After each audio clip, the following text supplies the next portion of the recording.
presentations tonight. First, question period before we get to presentations. Any questions from the public? Yes.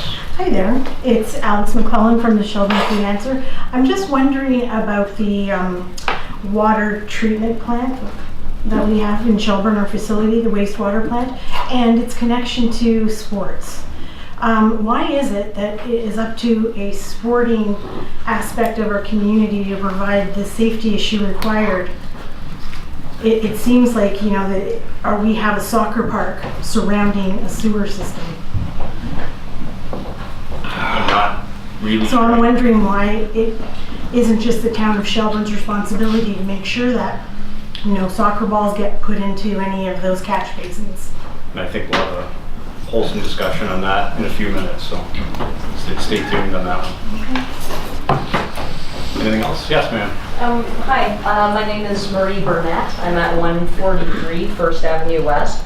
Our question pertains to item 7B on the agenda, number 2, just the Stone Ridge Holdings development. Our question involves also the project at 124 Owen Sound Street. We're wondering about timeline, the commencement of this project in relation to the potential for the commencement of the other project, because that will have a huge impact on traffic and construction traffic as well. So we just want an understanding of the timeline of the development that's in the agenda tonight. For Stone Ridge. Yeah. Yes, Steve, I mean, your report's upcoming, but if you want to touch on that now, that's good. Sure, through you, Mr. Mayor. There hasn't been a timeline set or agreed to with the developer yet for commencement of any construction on the site. There is a report in the agenda package for information tonight. The developer is represented here tonight, Mr. Botero. He may be able to shed more light either now or as part of the report presentation on his anticipated development schedule. Is there, can I just add to Sure. the question, is there consideration going to be given to, you know, the timeline of the two things and coordinating that or managing that so it's not a, you know, complete chaos? Sure, yeah, through you, Mr. Mayor, we can certainly put into the development agreements on each, you know, restrictions on construction access and each managing the forces that are there on site and when they're there.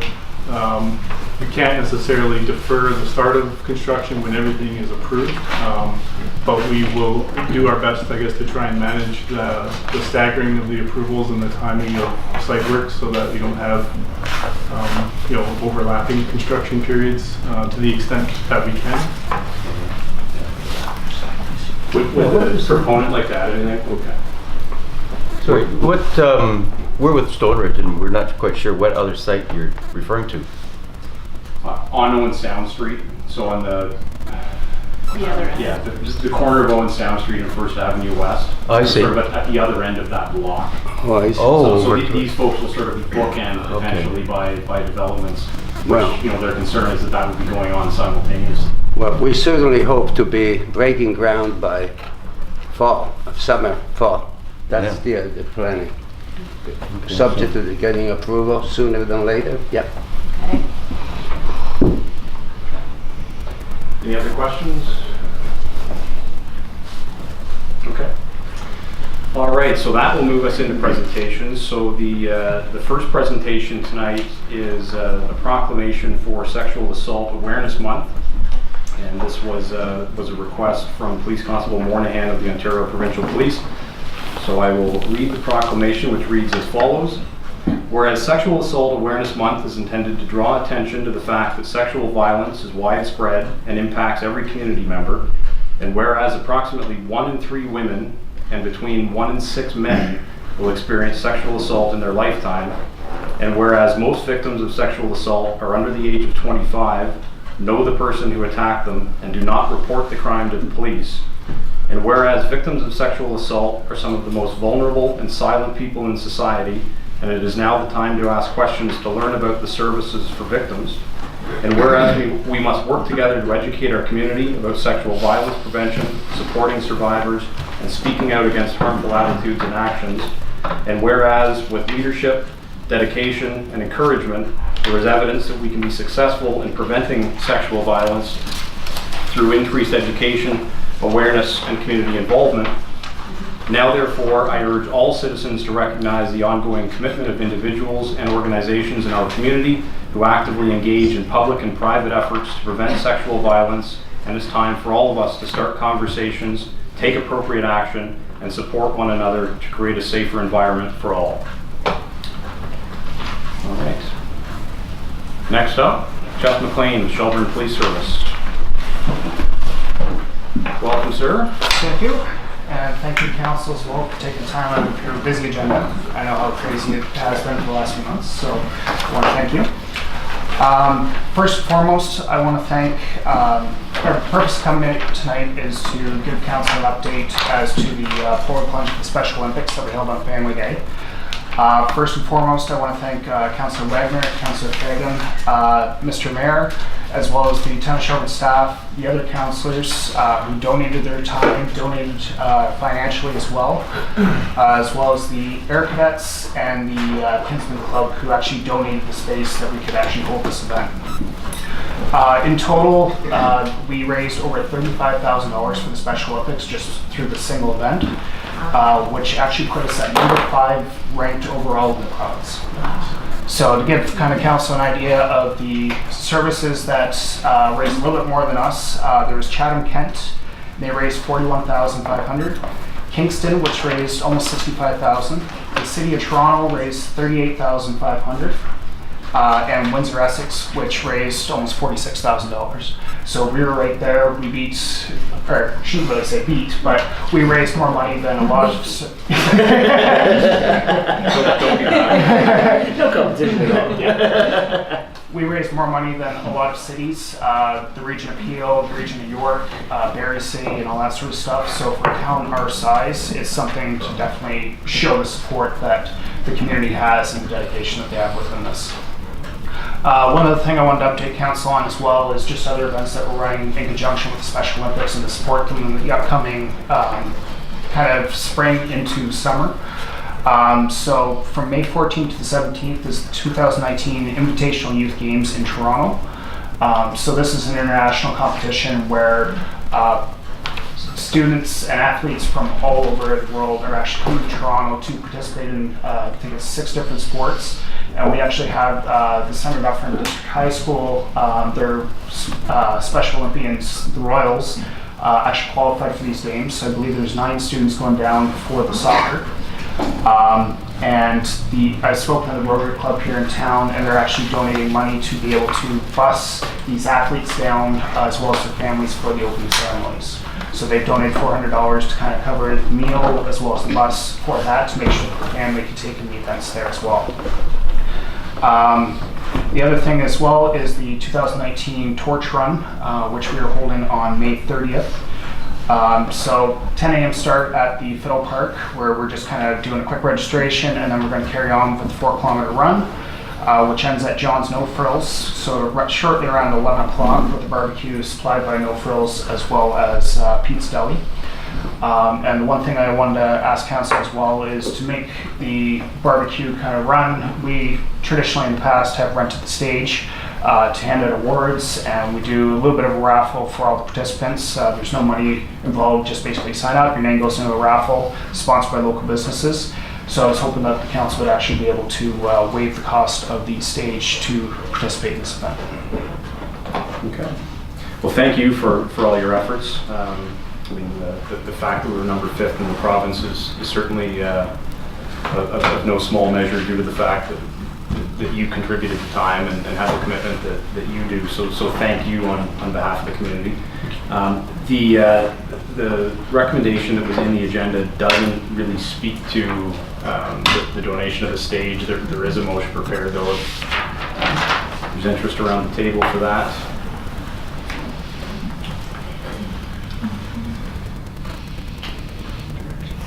And as well, being that the torch run does run during the week as well, any council, any staff member that is available that day as well, I welcome them to come out and participate. I can get the appropriate documents to them for that as well. Okay.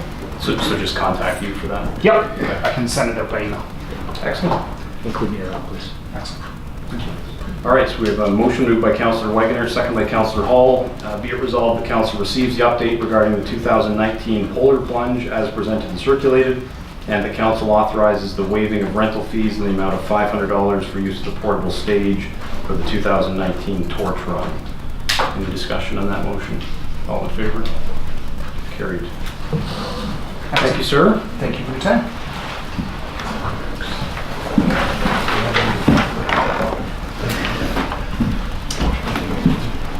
Next, we have a presentation from Mr. Daryl Keenan, University Downey. Looks like there's only one seat there.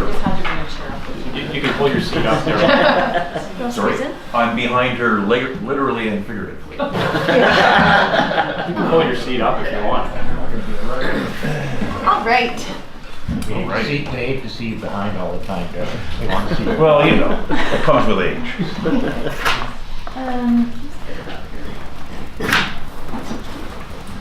All right, so thanks for having us. The reason for our visit this evening is to discuss the county sign strategy that we are currently putting in place. We gave a similar presentation to County Council back in March, so Mayor Mills and Deputy Mayor Anderson, you will have seen something similar in the past. As we've made our way around to the other municipalities within the county, however, our plan has kind of grown and changed as we've been able to work with the different municipalities to really start to put this plan into action. So at one side of that, you're kind of benefit because you get to see kind of how this has progressed over the past few weeks since we gave this in March. So we are going to be implementing gateway signage throughout the county. So the photo that you see on the screen now and that is in your packages is the what we're calling our gateway level 1. This is a large sign. It's 16 feet wide. The reality is this sign will probably not be implemented anywhere within the county just due to its size, but we'll still kind of walk through the characteristics of it just because it's the secondary or the level 2 sign is very similar. So hang on a second. Did I Sure. understand you? You're not putting the sign up anywhere in the county? This one, we will be doing the level 2. So the one that will follow is virtually the same sign, just not as wide. So Okay. we will be implementing a 10-foot version of this sign rather than a 16-foot version of this sign. Otherwise, they're virtually identical. And what we're presenting tonight, we worked with a consultant to present a range of strategy that goes from a very large sign to a smaller one. So in fairness to the integrity of the strategy, we're showing you everything from level 1, which probably wouldn't fit logistically anywhere in the county, right through to something that's much smaller. Mm-hmm. As we kind of said when we got started, that this process has really progressed as we've made our way through it. So you're seeing, we wanted to be transparent and show how we've kind of made our way through this process and maintain the same presentation that we've been giving to all of the municipalities throughout, if that makes sense. So the curvature at the top of the sign kind of echoes the way of the logo and the words underneath. You'll see he also incorporated a reflection of the logo in the background, and we've gone with kind of this modern grayish brown color, debate as to what the color might be, but it's really a nice contemporary feel. The lettering of Dufferin County, we have the opportunity to make that a 3D letter, so it would stand out a bit from the back of the sign. And then the logo as well as the lettering, we have the opportunity to make that backlit, so which would allow for the sign to be visible at night, which is kind of a nice feature. This strip along the bottom that kind of goes from a green to a blue, we also can make into an LED light. So again, making sure that all of the features of the sign would be visible at night. The designers recommended that we incorporate some landscape design throughout around the sign. We are very fortunate that a lot of our gateways around the county already have natural landscaping there. So we'll be able to, in most cases, just add some small shrubbery around the base of the sign. And the designer also recommended using some floodlights to, again, help the sign to be illuminated at night. So this is the version, the 10-foot version, which we're calling level 2, that we are more realistically to implement on the perimeter of the county. So virtually the same sign. The major difference again is the width. We're going from the 16-foot in the level 1 to a 10-foot in the level 2. We've also, throughout our travels, have incorporated this band at the bottom that names the municipality. This kind of actually came about through our visits to the different municipalities. It was a suggestion from East Fairfax, actually, which is why it has East Fairfax on there. They were kind of our first one that we experimented with, to include the township or the town name on there around the perimeter of the county, which just kind of gives a little bit of recognition to the municipality that people are entering as well, which we thought was a nice touch. We then get into level 3. So again, we're working with the same design right down to that same reflection of the logo in the background. Major difference, obviously, that this is a post sign, but we're still able to incorporate the municipality's name on the bottom strip there. This again came from our first visit, which was to East Fairfaxa. So they are using their downtown funding that was issued from OMAFRA last year. They would like to use that for municipal gateway signs. And upon our visit to them, they really wanted to make sure that they were staying consistent with the branding that the county was putting into place. So their suggestion was actually to take this sign and use it for their municipal gateway as well, which we thought was great. Our goal when we set out on this journey was to create some consistency around the county with signage and with color and with feel. And we thought that this was really going to accomplish this. When we took it back to the office and got chatting with Public Works, they made a good point that this is lovely, but the only downfall is people are going to think that they're entering the county every turn they make, right? If they're even just entering from Green Valley into East Fairfaxa, it might be confusing that they're still in the county. They never left. So we went back to the drawing board,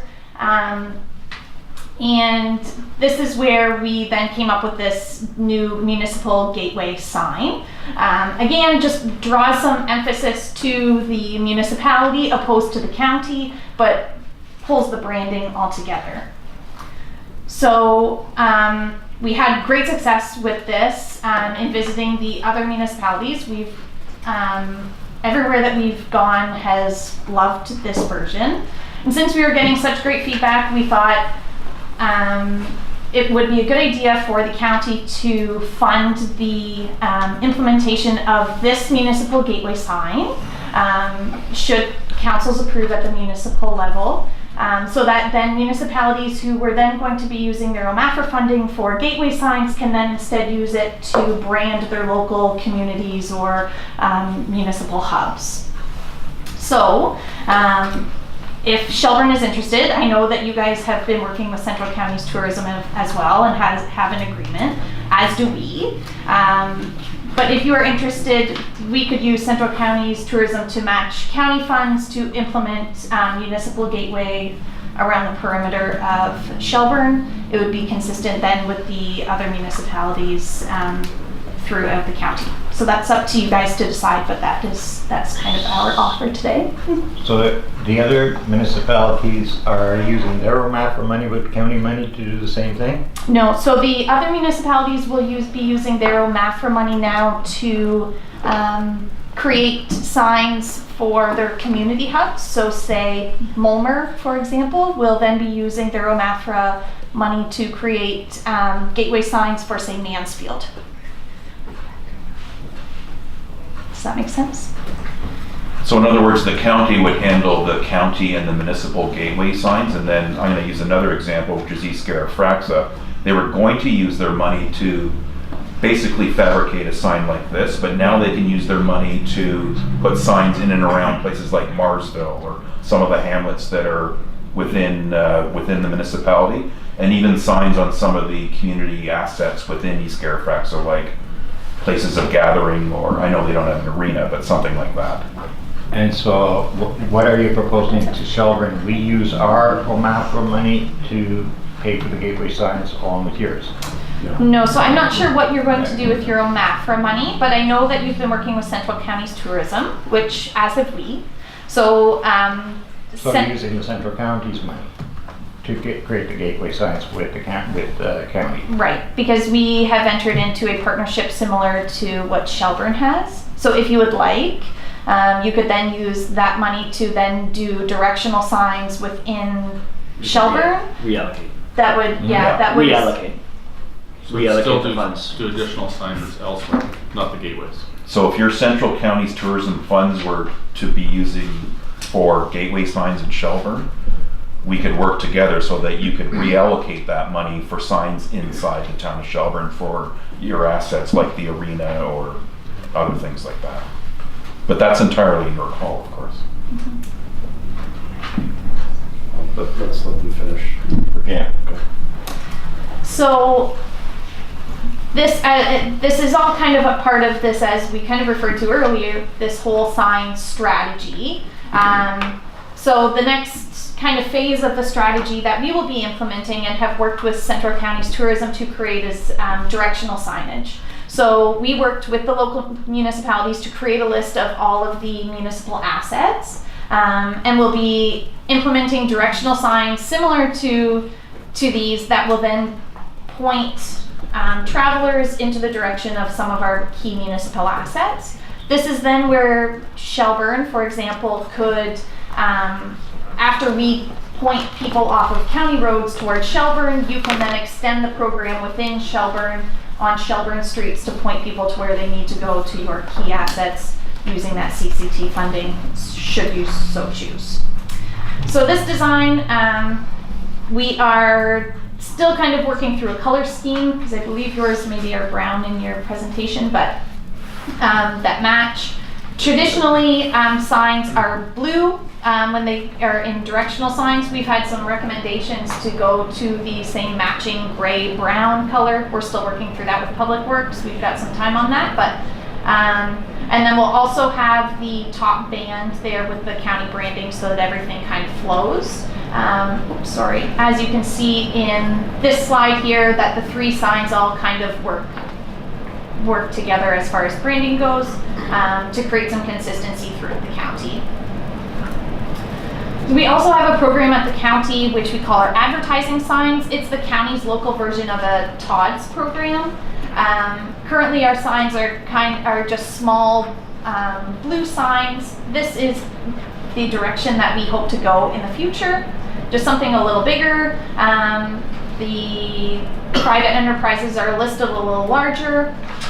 You will see on the left-hand side there that we've used the TODS logos so people can identify the assets by the logo. And then on the right-hand side, we've used the directional arrows along with the kilometric numbers as well to let people know how far they have to travel till they reach their destination. The version on the right is very similar, has the same branding. You'll see though that the arrows along with the number of kilometers have been moved over to the left-hand side, and the sign doesn't include the TODS logos. It's just probably more of a bit of a cost-effective version because it's a little smaller sign. The designer also created these trailblazer signs. So again, right down to the branding on the top. These are nice because they have the arrows, the directional arrows on them, along with the TODS logos at the bottom as well, that kind of allow people to know what they can and can't do on some of our community assets. And the version on the right-hand side there is very similar, just kind of lacks the branding, but it's an alternate version. The designer also created these urban directional signs. So this is just an example of something that our municipalities may choose to go with if they want to stay consistent with kind of the branding that the county has established. So there's an option with this top piece there to, instead of having the county logo on there, the municipality could have their local branding on there instead, but we're still maintaining the same shape of the sign.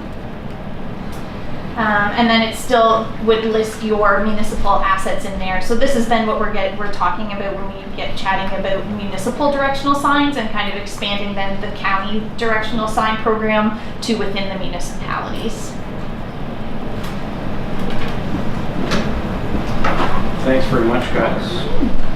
Have you met with Town of Orangeville yet? They are last one. The last ones? Stay busting them till the end. Yes. I mean, from my perspective, the only issue that I see, and I'll start by saying I think this makes all the sense in the world for all of the rural municipalities. Sure. Orangeville is in a situation where they have relatively new gateway signs Exactly. themselves. We're in a process of securing funding to do a similar sort of thing on our own. So I'm just not sure that it makes as much sense for ourselves and Orangeville as larger kind of standalone centers, where drivers would physically know they're entering a town. For example, Mulmer, when you're driving north in Prince of Wales, if it weren't for that sign, you wouldn't know you were crossing any sort of boundary. Exactly.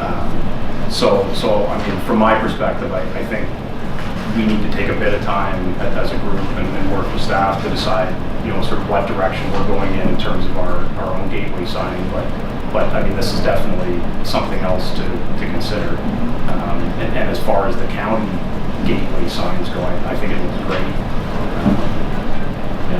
So I know that the clerk had mentioned that we did just kind of find out that process has been finalized, at least in terms of there is some money available there. Any other thoughts around the table? Well, I like the urban directional signs. I really do. And if we utilize them with our logo on the top, I think that saves us going through the design process to figure out what we're doing. And the trailblazing is a good thing as well, because we do have to put signage up for our trails. I don't have a problem with the shape of the gateway design. What I have a problem with is the way it's sitting up in the air like that. That we've already lost one sign on Penn North by the cemetery because the wind or whatever took it right off. Really? Yeah, just made it disappear, basically. So, going in my mind, if I had a choice, I'd almost go back towards either your level 1 or level 2 type sign, and that to me is more of an urban entry sign. If you're going into the town, you want to, and I agree with Wade, urbans are a little bit different than the rurals are. Yeah, we totally understand that. Yeah. So that's just my opinion on it. Other than that, the rest of the signs, I agree with you, they're fantastic.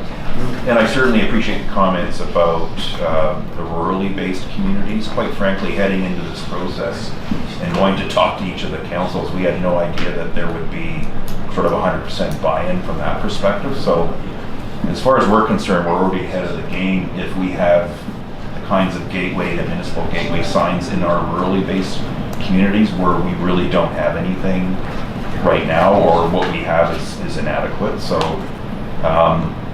if we do everything save and except for the towns, and I'm sure we're going to hear a very similar comment when we go to the town of Orangeville in a couple of weeks, and once again, totally appreciate that it's a bit of a different animal.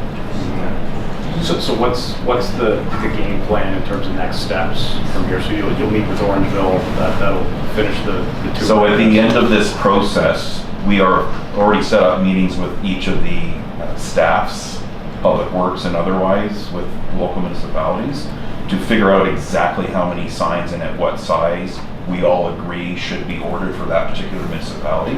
That all gets wrapped up into basically a tender process. So we want to start seeing gateway and municipal gateway signs going into the ground, over the summer and fall of this year. So is there an opportunity for us to RFP with them when we go up for gateway signs? Staff? depends which direction we're going. So all of this is new news to many of us. Yeah. And I think we need time to digest this and provide Sure. council with the report. If you could give us a report other than the verbal, which we appreciate, so we understand how this is involved, that would give us some opportunity to evaluate it and provide our recommendations to council. I mean, I've been involved in this in a different format. It was the complete opposite, where, and I'll use Grey County as the example, where it was the municipality's name, proud part of Grey County as the gateway, or at least an identifier when you came into that municipality, so that the community person or the person driving knew the community they were in, and that was part of the county, as opposed to Dufferin County first, and then the town being secondary. So we've received $25,000 as of Friday. Our budget included signage, including gateway. Council has the 4 gateway signs in front of them. They had discussed this in the past, that the gateway sign coming in on the eastern boundary was something we would not proceed with because of the development under Fieldgate. It makes Sure. absolutely no sense. We have one sign that's completely deteriorated. Council strategic priorities also suggested that we need to evaluate our brand and our image, including the signage logo presentation would have to be reviewed, and we're nowhere near that yet. So you're changing significantly the image of Shelburne with this concept. And I don't, like, we just as staff, like, this is the first time I've heard this. So I would like the time to provide our council with input. And I'd be very interested to find out how Orangeville receives this as well, so that we can all hear from all of our colleague municipalities in the process. So it's not, I can tell you, we don't have time within a month to collate all this, plus look at that. So if you're planning to start installing signs this month, then I'd like to also talk to Jim on who you're meeting with in our Public Works Department to move this process forward. Because Jim and I have not discussed this. We haven't set up any meetings with staff in Shelburne. Only Oh, those, okay. only those that we've already been to council with. Sorry, I misunderstood. Yeah. Yeah. And I think that Shelburne's in a unique position over Orangeville because they've already gone through the sign implementation strategy phase where maybe, and this is again up to council, but maybe there's an opportunity to, if you're not going to install those exact signs, but maybe there's an opportunity to work with the same designer or incorporate similar concepts or color feels so that you're Consistency. And I think that's the bottom line here at the town of Shelburne, as well as will be at the town of Orangeville, is if there's any way that we can collaborate meaningfully, and it could be something as simple as working together, you know, on a tendering process to achieve the best financial result, then we're open to looking at that. We're certainly not trying to tell you what your branding should be, that's for sure. Okay. All right.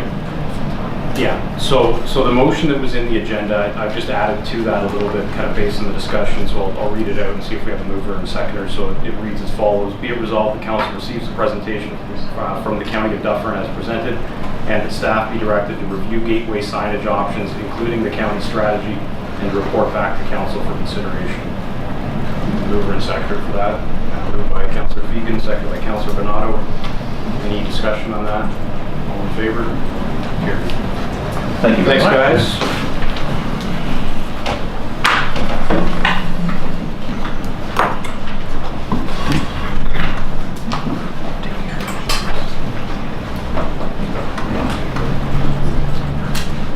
All right, presentation number 4 from the Shelburne Soccer Club. Should have left the chair there.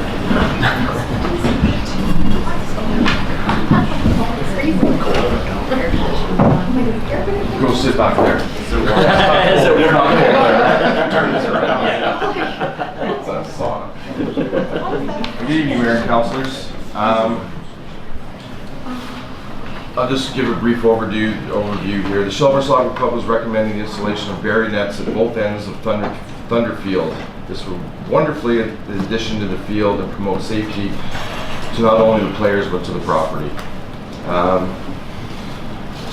Thunder Field is a wonderful field to play on, as everybody knows. Even when teams are out of town, they're visiting, playing on our fields. They said they always wish they had a field like this in their hometown. So the only thing that's missing is our barriers to stop the balls from leaving the field.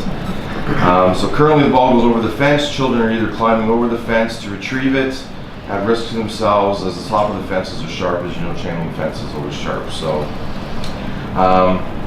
this poses great risks when we go to retrieve the ball from the water treatment plant.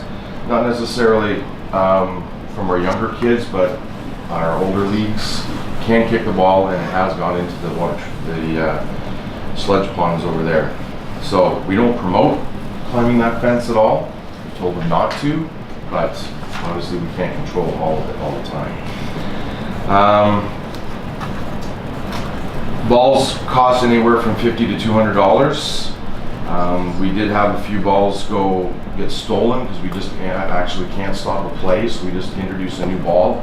These balls have gone over into the parking lot side, and by the time players have got out there to get the balls are actually gone. So I think Madman lost a ball into that parking lot last year. It was a $200 ball, and it's gone. So I'd like to try and keep the balls in the fields as much as we can. We have seen soccer balls get hit soccer balls that hit the cars. There's been no damage to them yet. So we just want to try and eliminate that liability too there. I've given you 3 quotes that are listed. We would like to recommend option 2, just due to the fact that it is a Canadian company, and this offers a larger mesh which is designed specifically for soccer. The other mesh sizes are smaller, so it's more for baseball. So these ones is ultimately for soccer. We do have other costs that we know will be incurred. We just don't know how to put a dollar value on that, just because we think Public Works can do the installation. So it's just a matter of augering holes, filling full of concrete and gravel, and then putting the pipes in and it's done. So we're hoping Public Works can do that. If not, then we have to go back and find an installer. So we are recommending that one. So that next cost is $27.50 plus our HST, obviously. So I'd like the funds that were directed towards the tennis courts be reallocated back to this project in conjunction with the town. The Shelburne Soccer Club is ultimately putting up 50% of the money too, and if there is an installation cost, we'll obviously help out with that cost too. Secondly, CCAN. So we have one CCAN on Thunder Field right now. That is overstocked and overfull. We're having a hard time getting our nets out with the number of nets that we have. So we'd like to put an additional CCAN on Briggins Field. I did some quick estimates online just by trying to surf and source some costing. They cost around $5,000, just depending on what kind of cutout you want in the doorways or anything like that. We could probably get a pretty standard CCAN in that for that, and just have it open at the end. We wouldn't need sliding doors, but if the cost is good enough, then we should be okay with that. Other costs would be ground leveling and gravel, if we decide to put a gravel down instead of a cement pad down. I know we were asking to split the cost of that, and the Shelburne Soccer Club is willing to pay full cost for the gravel load, if that's the direction that's going to be taken with that. So total project is $77.50 plus HST, and we budgeted $5,000 this year. And if you guys can split the cost, this will be another $5,000, and the project will be underway. I do have some questions that are not questions, but if it is approved, how would you like to proceed? Because we'd have to know who's ordering, who's not. Would you like us just to cut you guys a check? You guys do the ordering, or you want us to order, or how you want to handle all that? So that's preliminary stuff that'll have to be taken care of afterwards. So I left you the 3 quotes in the package. The information is all there, and do with that. So that's part 1. Any questions on part 1? Do you know how long the nets will last?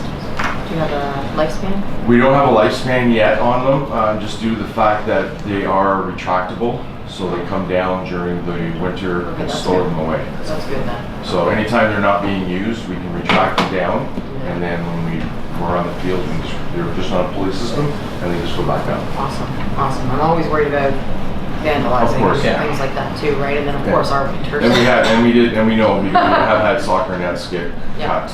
Yeah, So exactly. we do some So- replacing there too, so. Okay, cool. I like the fact that they can be stored away. Yeah. So at the end of every game or practice, they'd be retracted and then stored in the sea can, and then Well, we don't have to take them down because Okay. they just store down. They just come down into an air like a roll ball. Okay. And you just sit there, and then when you're ready to go, they just go up. For the winter time, we would take them Stand. down and store them in the sea cans. Yeah. Can they come down into some kind of container? Well, it's Just not- be, I mean, if we're worried about vandalism, the fact that they're just sitting there in a mall, it's invitation. Well, they actually, so you got your chain link fence, and they actually go lower than the chain link fence. So they just go down, when they come down, you get your chain link fence, so they come down this far. So the only thing, if anybody's still climbing the fence, they're still gonna climb over the chain link bar, they're not actually climbing on that net at all. We probably could look at maybe modifying and going the other way, take them up instead of down. So there's options there, right? Because we're doing the installation, so we can reverse mechanism it all. But if you go up, can you still take them down during the winter? Yeah, well, they would just come on. Just didn't wear out. Yeah. I think if they're down in general, I think it's just a less deterrent. It is. Like it's gonna, Yeah. Prolong the life. yeah, like people aren't gonna see them there. Kids might see them up and they'll be like, let's climb it like Spider-Man, right? So I think if they're down, at least they're down. Sure enough. Any other questions on those? anything else? Okay. Can I go to part 2 now? Sure. Part 2 is our U4 and U6 fields that we put in a few years ago when we moved from Highland Park over to Thunder Field. So I think in the report that was given a while ago, there was mention that we did play at Highland Field, but the new diamonds, or one of the older diamonds configuration, kind of took out those soccer fields. So there's no way to play soccer over there anymore, unless you go into the inside of the track. We can't mark U4 or U6 fields in that track because it's used for a rugby field. So our lines are totally different than rugby field markings. So in doing that, we kind of worked with the school. We moved them out of there so we didn't have to worry about it anymore. Parents loved it because they had one-stop shop. Everybody was in the same location. We've been maintaining these fields, looking after them, making sure that they're in good condition for the kids to play on. We probably did break maybe a bylaw or two on who we had fertilizing to get rid of the dandelions, but it was needed because it was terrible. So we actually got it done. It was free of charge. It was a sponsor of one of the teams, and he came in and did it. So he had it well looked after. You'll still, what we're not saying is not remove all the costing of those fields. The only thing is we just want to remove the rate from the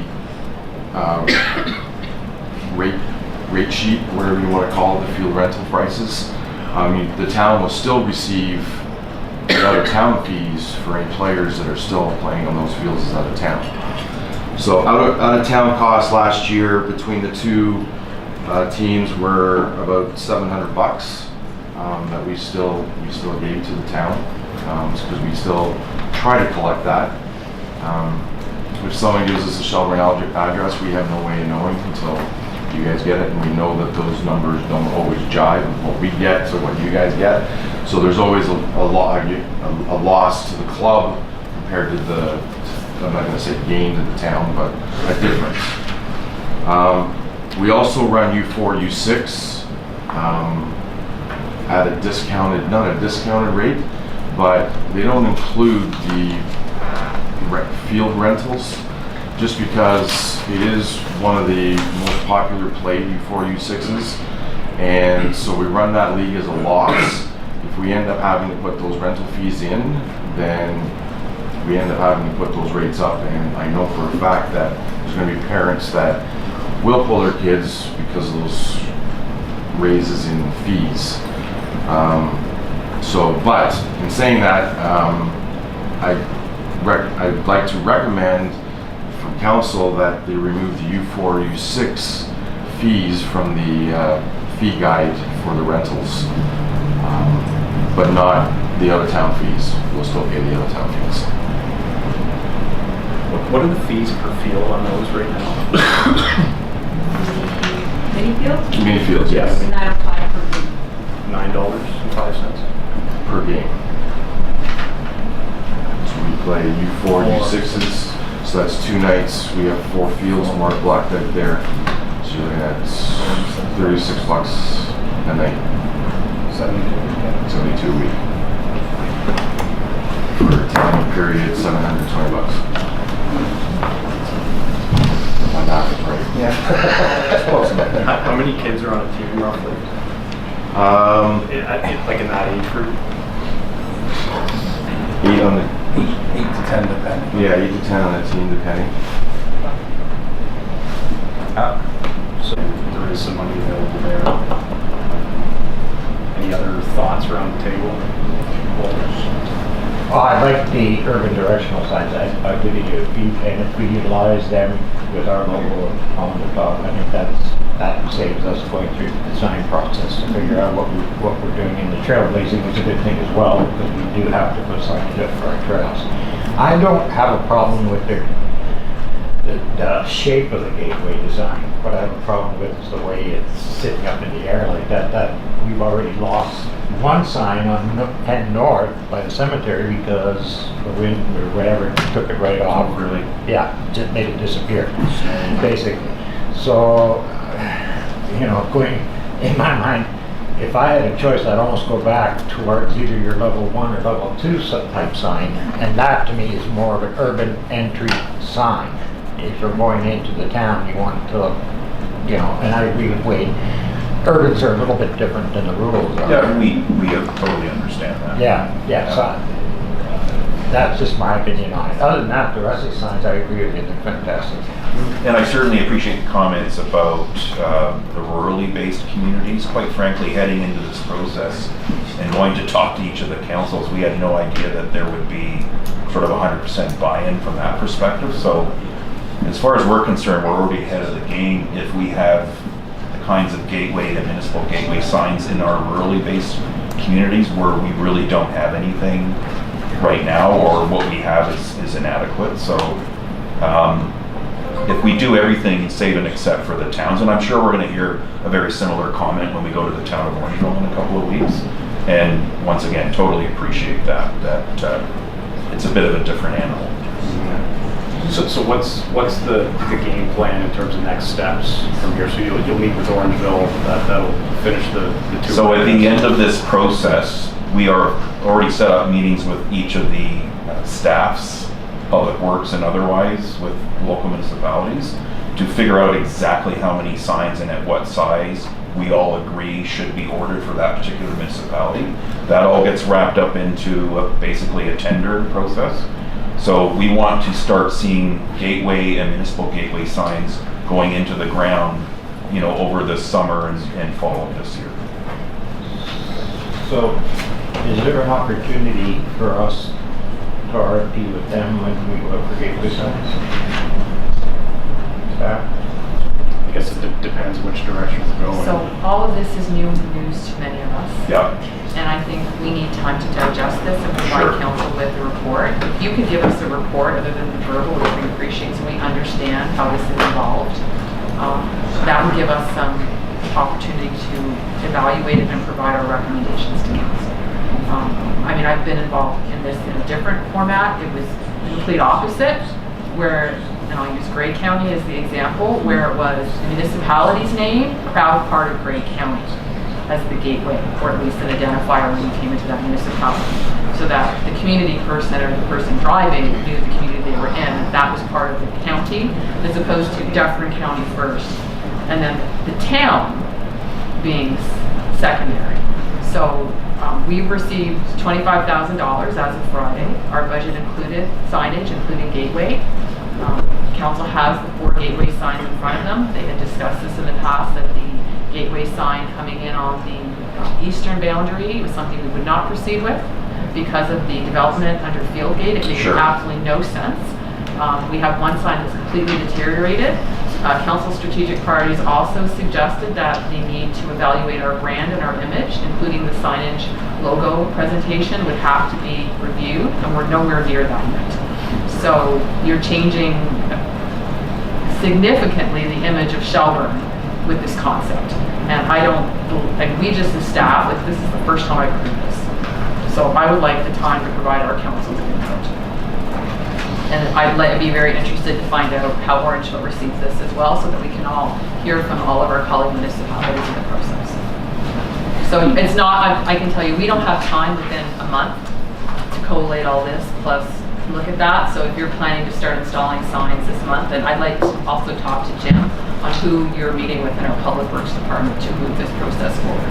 Because Jim and I have not discussed this. We haven't set up any meetings with staff in Shelburne. Only those that we've already been to council with. Sorry, I misunderstood. Yeah. And I think that Shelburne's in a unique position over Orangeville because they've already gone through the sign implementation strategy phase where maybe, and this is again up to council, but maybe there's an opportunity to, if you're not going to install those exact signs, but maybe there's an opportunity to work with the same designer or incorporate similar concepts or color feels so that you're And I think that's the bottom line here at the town of Shelburne, as well as will be at the town of Orangeville, is if there's any way that we can collaborate meaningfully, and it could be something as simple as working together, you know, on a tendering process to achieve the best financial result, then we're open to looking at that. We're certainly not trying to tell you what your branding should be, that's for sure. Okay. Alrighty. Yeah, so the motion that was in the agenda, I've just added to that a little bit, kind of based on the discussion, so I'll read it out and see if we have a mover and a seconder. So it reads as follows: be it resolved, the council receives the presentation from the County of Dufferin as presented, and that staff be directed to review gateway signage options, including the county strategy, and to report back to council for consideration. Mover and seconder for that. Moved by Councillor Fegan, seconded by Councillor Donato. Any discussion on that? All in favor? Here. Thank you. Thanks, guys.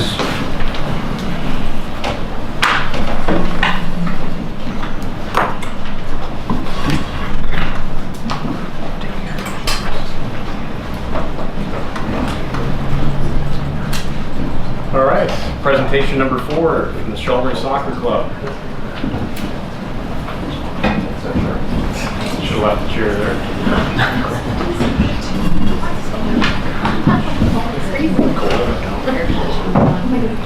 Go sit back there. They're not there. Turn this around. It's a sauna. Good evening, Mayor and Councilors. I'll just give a brief overview here. The Shelburne Soccer Club is recommending the installation of barrier nets at both ends of Thunder Field. This will wonderfully addition to the field and promote safety to not only the players but to the property. Thunder Field is a wonderful field to play on, as everybody knows. Even when teams are out of town, they're visiting, playing on our fields. They said they always wish they had a field like this in their hometown. So the only thing that's missing is our barriers to stop the balls from leaving the field. So currently the ball goes over the fence. Children are either climbing over the fence to retrieve it, at risk to themselves, as the top of the fences are sharp. As you know, chain link fence is always sharp. So this poses great risks when we go to retrieve the ball from the water treatment plant. Not necessarily from our younger kids, but our older leagues can kick the ball, and it has gone into the sludge ponds over there. So we don't promote climbing that fence at all. We told them not to, but obviously we can't control all of it all the time. Balls cost anywhere from $50 to $200. We did have a few balls get stolen because we just actually can't stop a play, so we just introduced a new ball. Because balls have gone over into the parking lot side, and by the time we players have got out there to get the balls have actually gone. So I think Madman lost a ball into that parking lot last year. It was a $200 ball and it's gone. So I'd like to try and keep the balls into the fields as much as we can. We have seen soccer balls get hit by soccer balls that hit the cars. There's been no damage to them yet. So we just want to try and eliminate that liability too there. I've given you 3 quotes that are listed. We would like to recommend option 2, just due to the fact that it is a Canadian company, and this offers a larger mesh which is designed specifically for soccer. The other mesh sizes are smaller, so it's more for baseball. So these ones is ultimately for soccer. We do have other costs that we know will be incurred. We just don't know how to put a dollar value on that, just because we think Public Works can do the installation. So it's just a matter of augering holes, filling full of concrete and gravel, and then putting the pipes in and it's done. So we're hoping Public Works can do that. If not, then we have to go back and find an installer. So we are recommending that one. So that next cost is $27.50 plus our HST, obviously. So I'd like the funds that were directed towards the tennis courts be reallocated back to this project in conjunction with the town. The Shelburne Soccer Club is ultimately putting up 50% of the money too, and if there is an installation cost, we'll obviously help out with that cost too. Secondly, CCAN. So we have one CCAN on Thunder Field right now. That is overstocked and overfull. We're having a hard time getting our nets out with the number of nets that we have. So we'd like to put an additional CCAN on Briggins Field.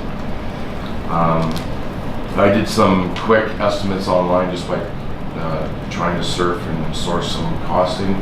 They cost around $5,000, just depending on what kind of cutout you want in the doorways or anything like that. We can probably get a pretty standard CCAN in that for that and just have it open at the end. We wouldn't need sliding doors, but if the cost is good enough, then we should be okay with that. Other costs would be ground leveling and gravel if we decide to put a gravel down instead of a cement pad down. I know we were asking to split the cost of that, and the Shelburne Soccer Club is willing to pay full cost for the gravel load, if that's the direction that's going to be taken with that. So total project is $77.50 plus HST, and we budgeted $5,000 this year. And if you guys just split the cost, this would be another $5,000, and the project will be underway. I do have some questions that were not questions, but if it is approved, how would you like to proceed? Because we'd have to know who's ordering, who's not. Would you like us just to cut you guys a check? You guys do the ordering, or you want us to order, or how you want to handle all that? So that's preliminary stuff that'll have to be taken care of afterwards. So I left you the 3 quotes in the package. The information is all there, and do with that. So that's part 1. Any questions on part 1? Do you know how long the nets will last? Do you have a lifespan? We don't have a lifespan yet on them, just due to the fact that they are retractable, so they come down during the winter and store them away. That's good then. So anytime they're not being used, we can retract them down, and then when we're on the field, they're just on a pulley system, and they just go back down. Awesome. I'm always worried about vandalizing Of course, and things like that too, right? And then of course our winters. And we know we have had soccer nets get cut. Yeah, So exactly. we're some replacing there too. So. Okay, cool. I like the fact that they can be stored away. Yeah. So at the end of every game or practice, they'd be retracted and then stored in the CCAN, and then well, we don't have to take them down because they just store down. They just come down into like a rope ball. Okay. And you just sit there, and then when you're ready to go, they just go up. For the winter time, we would take them down and store them in the CCANs. Yeah. Can they come down into some kind of container? No, it's Just not. I mean, if we're worried about vandalism, the fact that they're just sitting there in a mall, it's invitation. Well, they actually, so you got your chain link fence, and they actually go lower than the chain link fence. So they just go down, when they come down, you get your chain link fence, so they come down this far. So the only thing, if anybody's still climbing the fence, they're still gonna climb over the chain link bar, they're not actually climbing at all. We probably could look at maybe modifying and going the other way, take them up instead of down. So there's options there, right? Because we're doing the installation, so we can reverse mechanism it all. But if you go up, can you still take them down during the winter? Yeah, they would just come off. Just take them right off? I think if they're down in general, I think it's just a less deterrent. It is. Like it's gonna, Prolong the life. yeah, like people aren't gonna see them there, kids might see them up and they'll be like, let's climb it like Spider-Man, right? So, I think if they're down, at least they're down. Sure enough. Any other questions on those? Anything else? Okay. Can I go to part 2 now? Sure. Part 2 is our U4 and U6 fields that we put in a few years ago when we moved from Highland Park over to Thunder Field. So I think in the report that was given a while ago, there was mention that we did play at Highland Field, but the new diamonds, or one of the older diamonds configuration, kind of took out those soccer fields. So there's no way to play soccer over there anymore, unless you go into the inside of the track. We can't mark U4 or U6 fields in that track because it's used for a rugby field. So our lines are totally different than rugby field markings. So in doing that, we kind of worked with the school. We moved them out of there so we didn't have to worry about it anymore. Parents loved it because they had one-stop shop. Everybody was in the same location. We've been maintaining these fields, looking after them, making sure that they're in good condition for the kids to play on. We probably did break maybe a bylaw or two on who we had fertilizing to get rid of the dandelions, but it was needed because it was terrible. So we actually got it done. It was free of charge. It was a sponsor of one of the teams, and he came in and did it. So we had it well looked after. You'll still, what we're not saying is not remove all the costing of those fields. The only thing is we just want to remove the rate from the rate sheet, whatever you want to call it, the field rental prices. The town will still receive the out-of-town fees for any players that are still playing on those fields as out of town. So out-of-town costs last year between the two teams were about $700 that we still gave to the town because we still try to collect that. If someone gives us a Shelburne address, we have no way of knowing until you guys get it, and we know that those numbers don't always jive with what we get to what you guys get. So there's always a loss to the club compared to the, I'm not going to say gain to the town, but a difference. We also run U4, U6 at a discounted, not a discounted rate, but they don't include the field rentals, just because it is one of the most popular played U4, U6s, and so we run that league as a loss. If we end up having to put those rental fees in, then we end up having to put those rates up, and I know for a fact that there's going to be parents that will pull their kids because of those raises in fees. But in saying that, I'd like to recommend from council that they remove the U4, U6 fees from the fee guide for the rentals, but not the out-of-town fees. We'll still pay the out-of-town fees. What are the fees per field on those right now? Mini fields? Mini fields, yes. $9.05 per game. $9.05 Per game. So we play U4, U6s, so that's 2 nights. We have 4 fields marked blocked out there. So you're looking at $36 a night. 72 a week. For a 10-month period, $720. my math is right. Yeah. Close enough. How many kids are on a team roughly? Like in that age group? 8 to 10 depending. Yeah, 8 to 10 on a team depending. This year, we're at 373 as of Under Just break down 4 and your under 6 has it been broken We down? don't have the breakdown yet. You don't have so- a breakdown yet. Do you have an estimate? we're fielding 8 teams, so it'll be between 64 and 72 for U4, and U6 will be 6 teams, and they usually generally try to get 10 per team, so you're 60. Do you have a guesstimate on how many out-of-towners there are as compared to in-towners? Well, we pay a service charge, what is it, $12.50 for out-of-towners? $12. So just like, that was our fee last year, was 300 and 400, you just divide that by 12. So that's how many are out-of-towners. So, just another general question. Under 4 and under 6 pay what for registration? Like, it's been a long time since Yeah, my kids were at soccer. It's 85 for U4 and 100 for U6.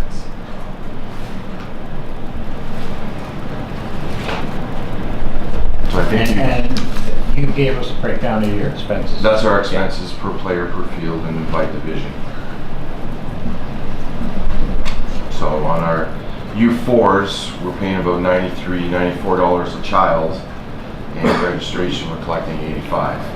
And then on our U6s is about $112, $113, and we're collecting $100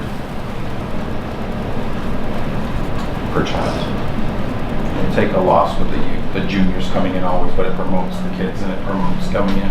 If we try to raise the prices, it's going to scare off a lot where they'll go to other divisions. And that being one of the bigger clubs in Shelburne, it's something that we take pride in. We want them to come and be on the fields. Yeah, and I get where you're coming from. So you don't run all of the kids at the loss, I gather. You can, No. as a club, No, you cannot. No, we don't. Otherwise, We you wouldn't guys, be you would be fiscally- fiscally responsible. So we haven't put our U4, U6 fees up just because we've been able to waive the fees over the last few years with the town. So we haven't increased those fees at all. No. And that's why, because we've been able to waive those fees. I get So what- we're not charging just because we're not having to pay it, so we're not adding it to our expenses, right? No, I understand.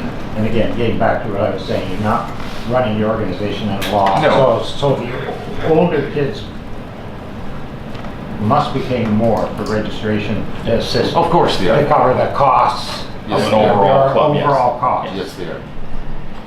As an organization, if we don't waive the fees, that hurts the organization. I guess, see where I'm trying to get, where I'm coming from? It may hurt the organization this year because we didn't increase our fees this year. So if we So as an organization, you're basically breaking even? Is that where you know where I'm trying to get at? Yeah, no, I got it. Yeah. Yeah, definitely not having them waive this year. It will put an impact in it. We'll have to look at, of course, next year raising prices, which we don't really want to do with the juniors, of course. Having them as the smaller fields in the back, and lining them and making the fields out of them, actually making a field on the slope and stuff. It works for the U4 and the U6. It's not something I'd be having a U8 or a U10 on, but the U4 and the U6 are perfect for it. But we've been in the past being able to waive the fees, and now we're looking at doing the opposite, kind of. So you would never be able to rent these fields.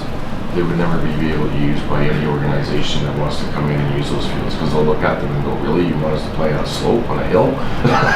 Because they're not perfectly level.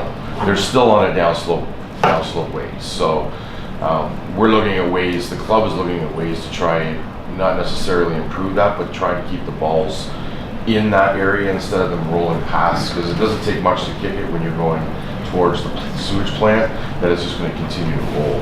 So we're looking at ways of putting stoppers in to try and stop the balls from continuing past the point of play and stuff like that. So If I can ask one more question.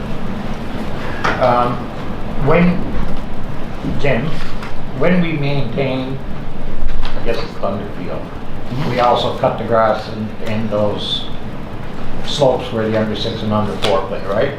That's all part of the same maintenance. Through your worship, yes, I believe that's the case. So your contractor doesn't cut U6, U4, your Public Works cut U6, U4 fields? Yes. Our public works cut Yes. that. Yeah, when they're cutting the Thunder. No, No, it's a contractor. no, contractor cuts Thunder and Brigands. When they're cutting the park. When does the season start? Usually the last week of May. First week of June. They're usually a week shorter, so, but this year I think we started in the same week as everybody. Okay. What I would suggest then, just to give council a bit of time to think about it, we do have a motion here that was embedded in the agenda to receive the report. It's been slightly modified to deal with kind of part one of your presentation. If any member of council wants to kind of give some thought to the second part about the field waiving, we can entertain a notice of motion tonight or at the next meeting, probably tonight. When we get to that point of the agenda, if you want to look at that option. But I'll go ahead and read the motion we have here, dealing with part one. So it's moved by Councillor Donato, second by Councillor Hall. Be it resolved the council receives the presentation from Shelburne Soccer Club, and be it further resolved the council directs staff to investigate where the additional funding for the nets and CCAN can be sourced and bring back a report to council. So, Walter, do you want to discuss that at all, since you moved it? Sorry, I was trying to get notes of motion paper.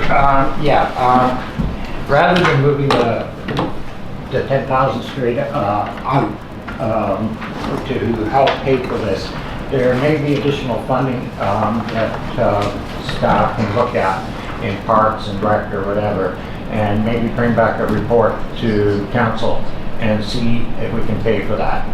So if not, then they'll bring back a report saying it has to come out of the 10,000 or whatever. But we're looking for the additional funding. If we can leave that funding aside, start building for whatever other project we want to do in Parks and Rec, that's fine. And if we can find it funds additionally in the budget somewhere else, then that's what I'm sort of looking for. Just wondering, Dan, you've got an estimate based on a quick look, as correct me if I'm wrong, you did a quick examination for the cost of the CCANs. Yes.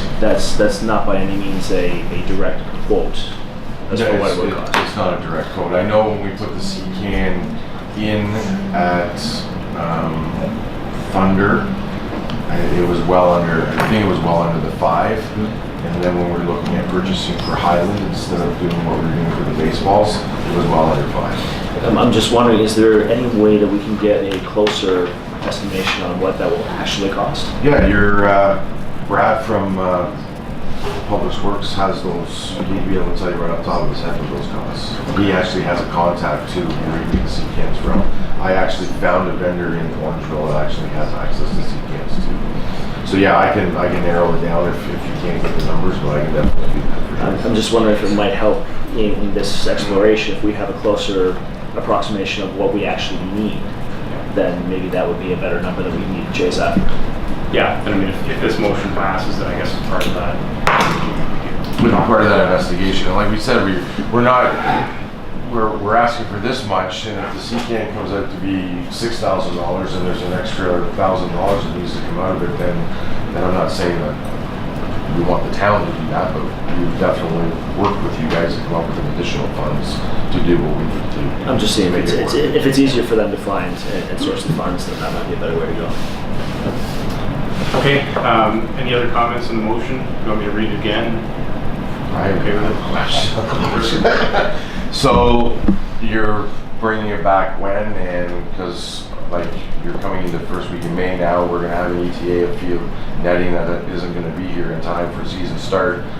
Like we'd like to place the order sooner than later because we want to hit season starter within at least the first couple of weeks of June. Like I don't know. Next meeting? Is that fair? Next meeting? I mean, that's not possible for us. The next meeting agenda is being finalized in 3 days, and we have to get everything ready. So months. When do you need the next one? The end of May? End of May, so we gotta place an order so soon. how about- Ideally, but I mean. Ideally, like I said, ideally, Yeah. because especially if there's gonna be construction going on too in the areas, then like Is some of May bad time? I mean, we have the costs, it's just where do you want to fund it from and how much? Yeah. That's what we want to report. That's the key issue, so for us to get the cost, we need to do our own estimates and get quotes.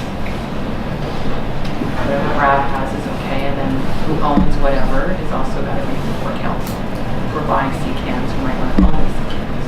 No, Unless I- you're giving a grant. Should a report by the end of May at the council? That's May 27th. Yeah, that's, Would that be okay? get that done. So, sort of gets you towards the end of May. I'm just confused, that's all, when there's money set aside, 10 grand, if you find the money, put it back into the tennis I think the courts. intention is, let's see if we can find the money from elsewhere, so we don't have to pull it from one. So, okay, any other comments on the motion? All in favor? Carried. Thanks, guys. Thank you.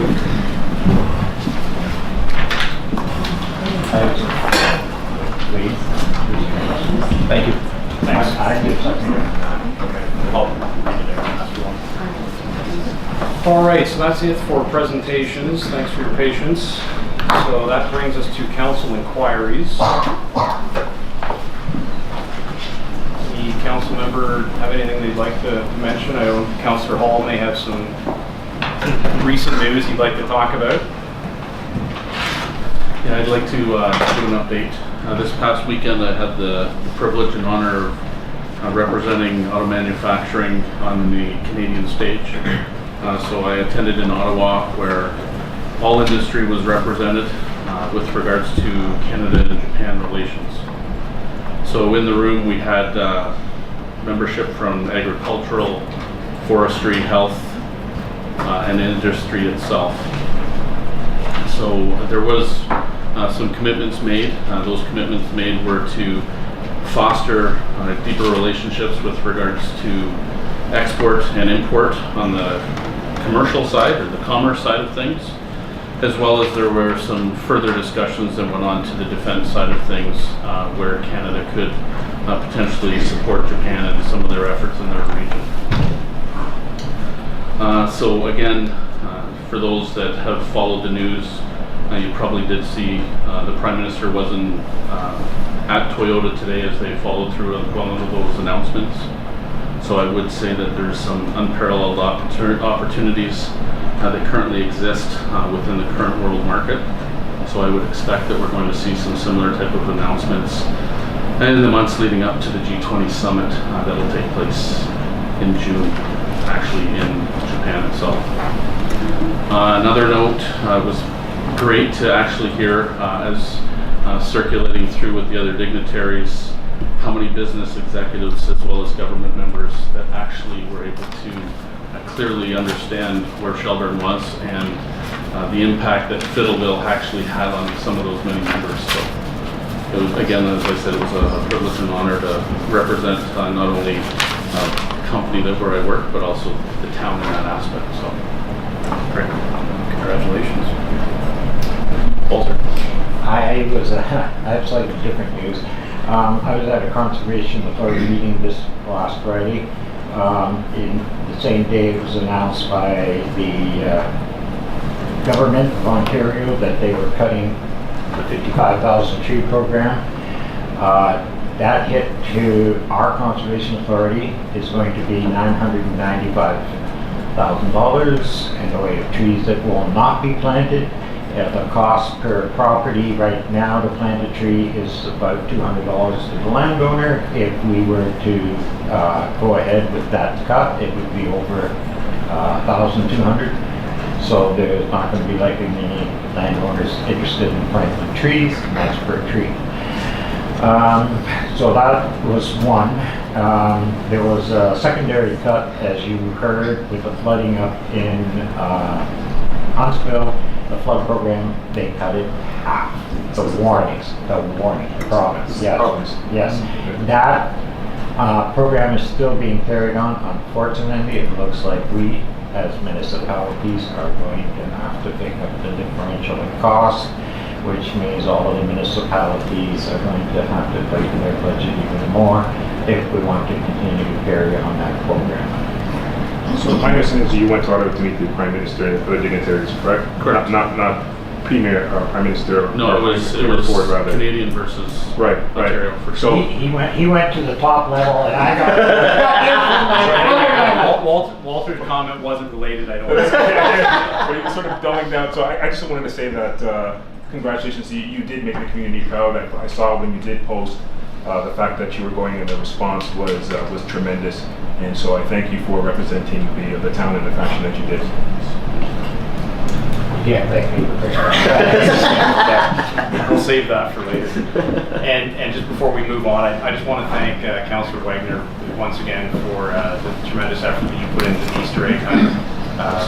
For those who aren't aware, it was an event that we risked losing this year, and we would have lost but for the efforts of Councillor Wagner. So she, in a relatively short period of time and with a relatively small budget, was able to pull off a very successful Easter egg hunt. I know that my little guy loved it, particularly the pet goat.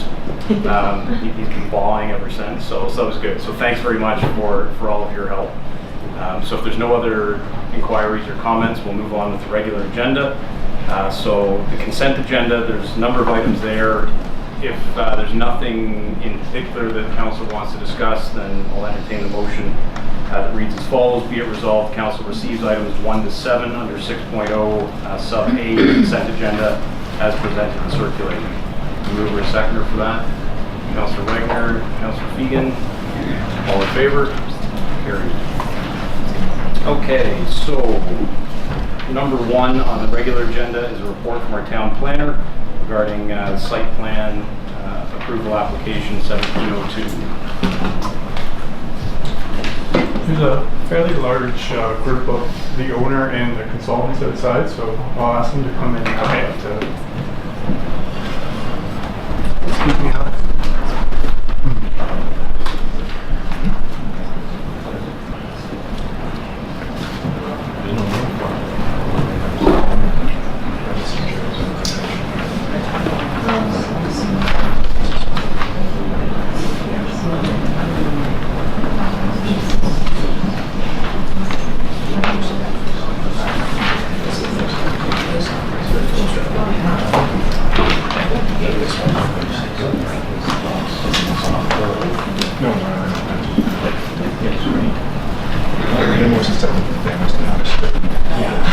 That's why I said 50 cents for like the most insured option number 2. I'll take option 2.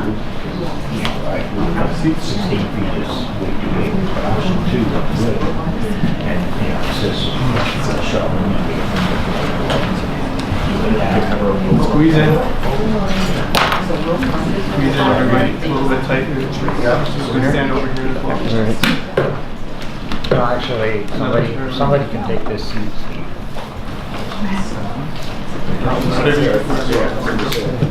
You over there? There's 2 seats at the back. There's a seat over here by Jim. It's like church. Yeah, it's okay. All right. Actually, Mr. Mayor, if you'll indulge me, can we allow the ownership group and their consultants just to introduce themselves? Absolutely, yeah, that'd be great. Okay.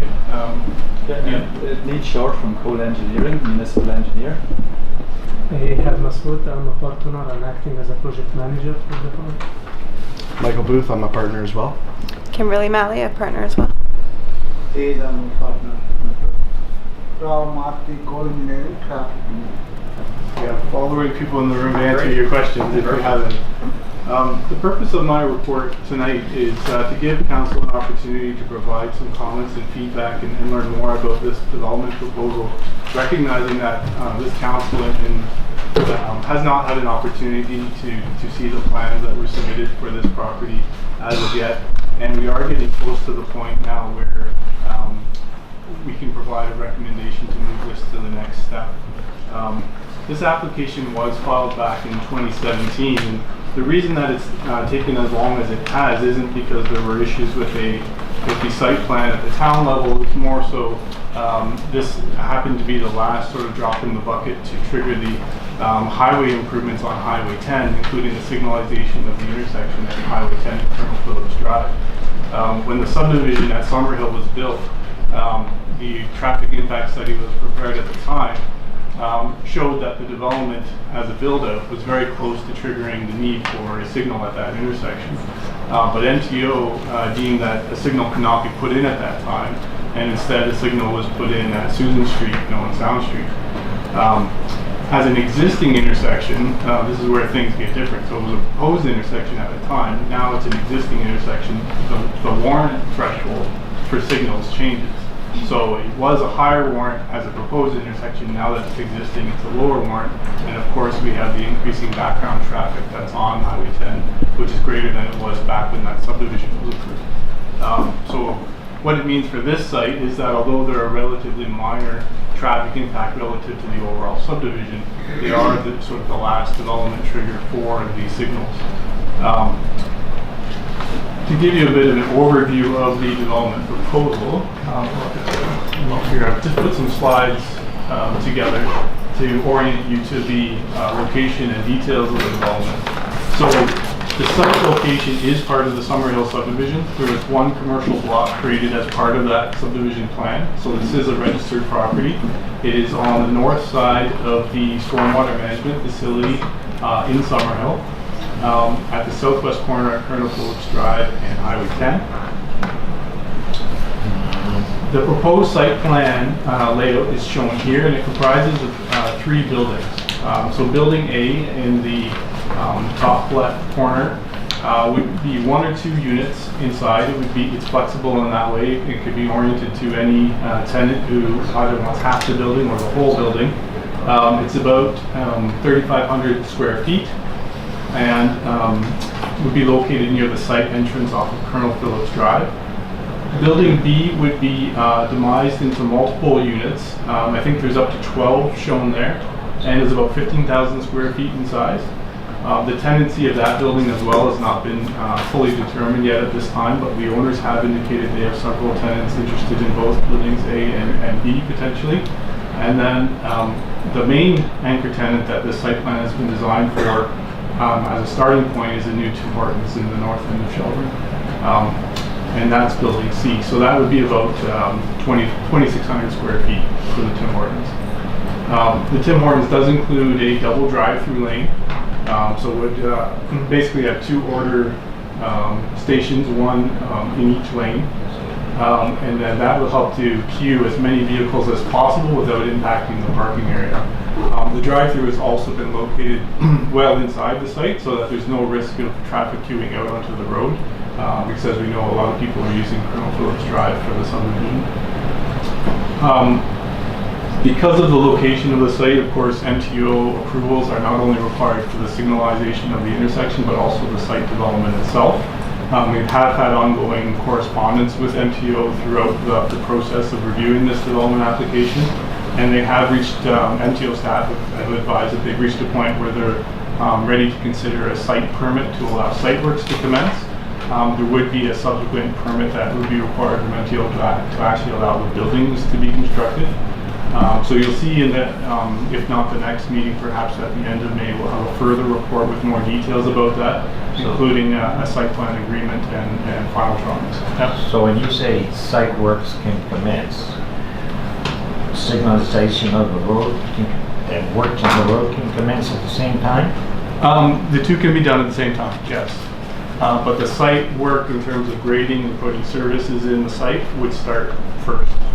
Because that design work has been done, whereas the MTO is still reviewing the final design plans for the intersection.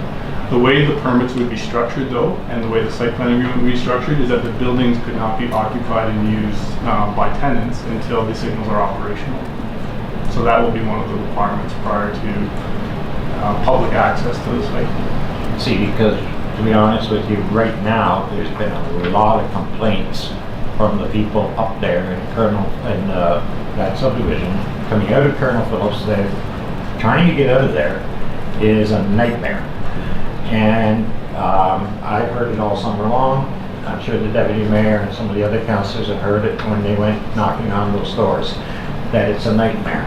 So even though this particular thing may trigger it, it's something that needs to be done as soon as humanly possible, so MTO, when they can get their approval to get that signalization in there, road improvements, whatever, to get started.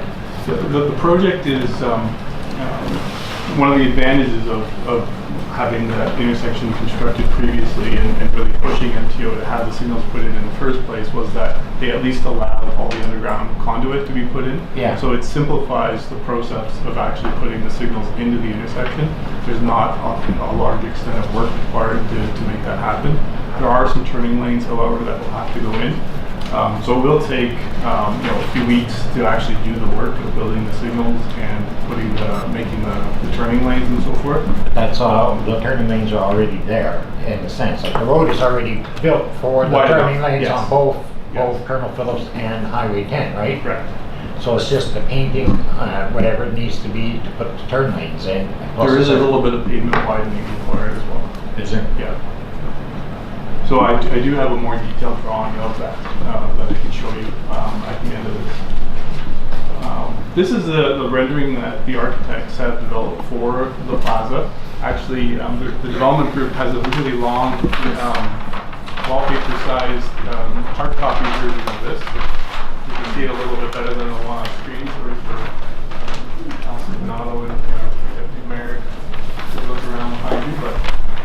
What you're looking at here is the future view of the site from the corner of Owen Sound Street and Colonel Phillips. So you're looking basically from the northeast corner towards the southwest. You see in the foreground is the proposed Tim Hortons. The next building back, the long one with all the signs shown, is building B. And then building A is the one in the far distance where 2 additional units can be provided. So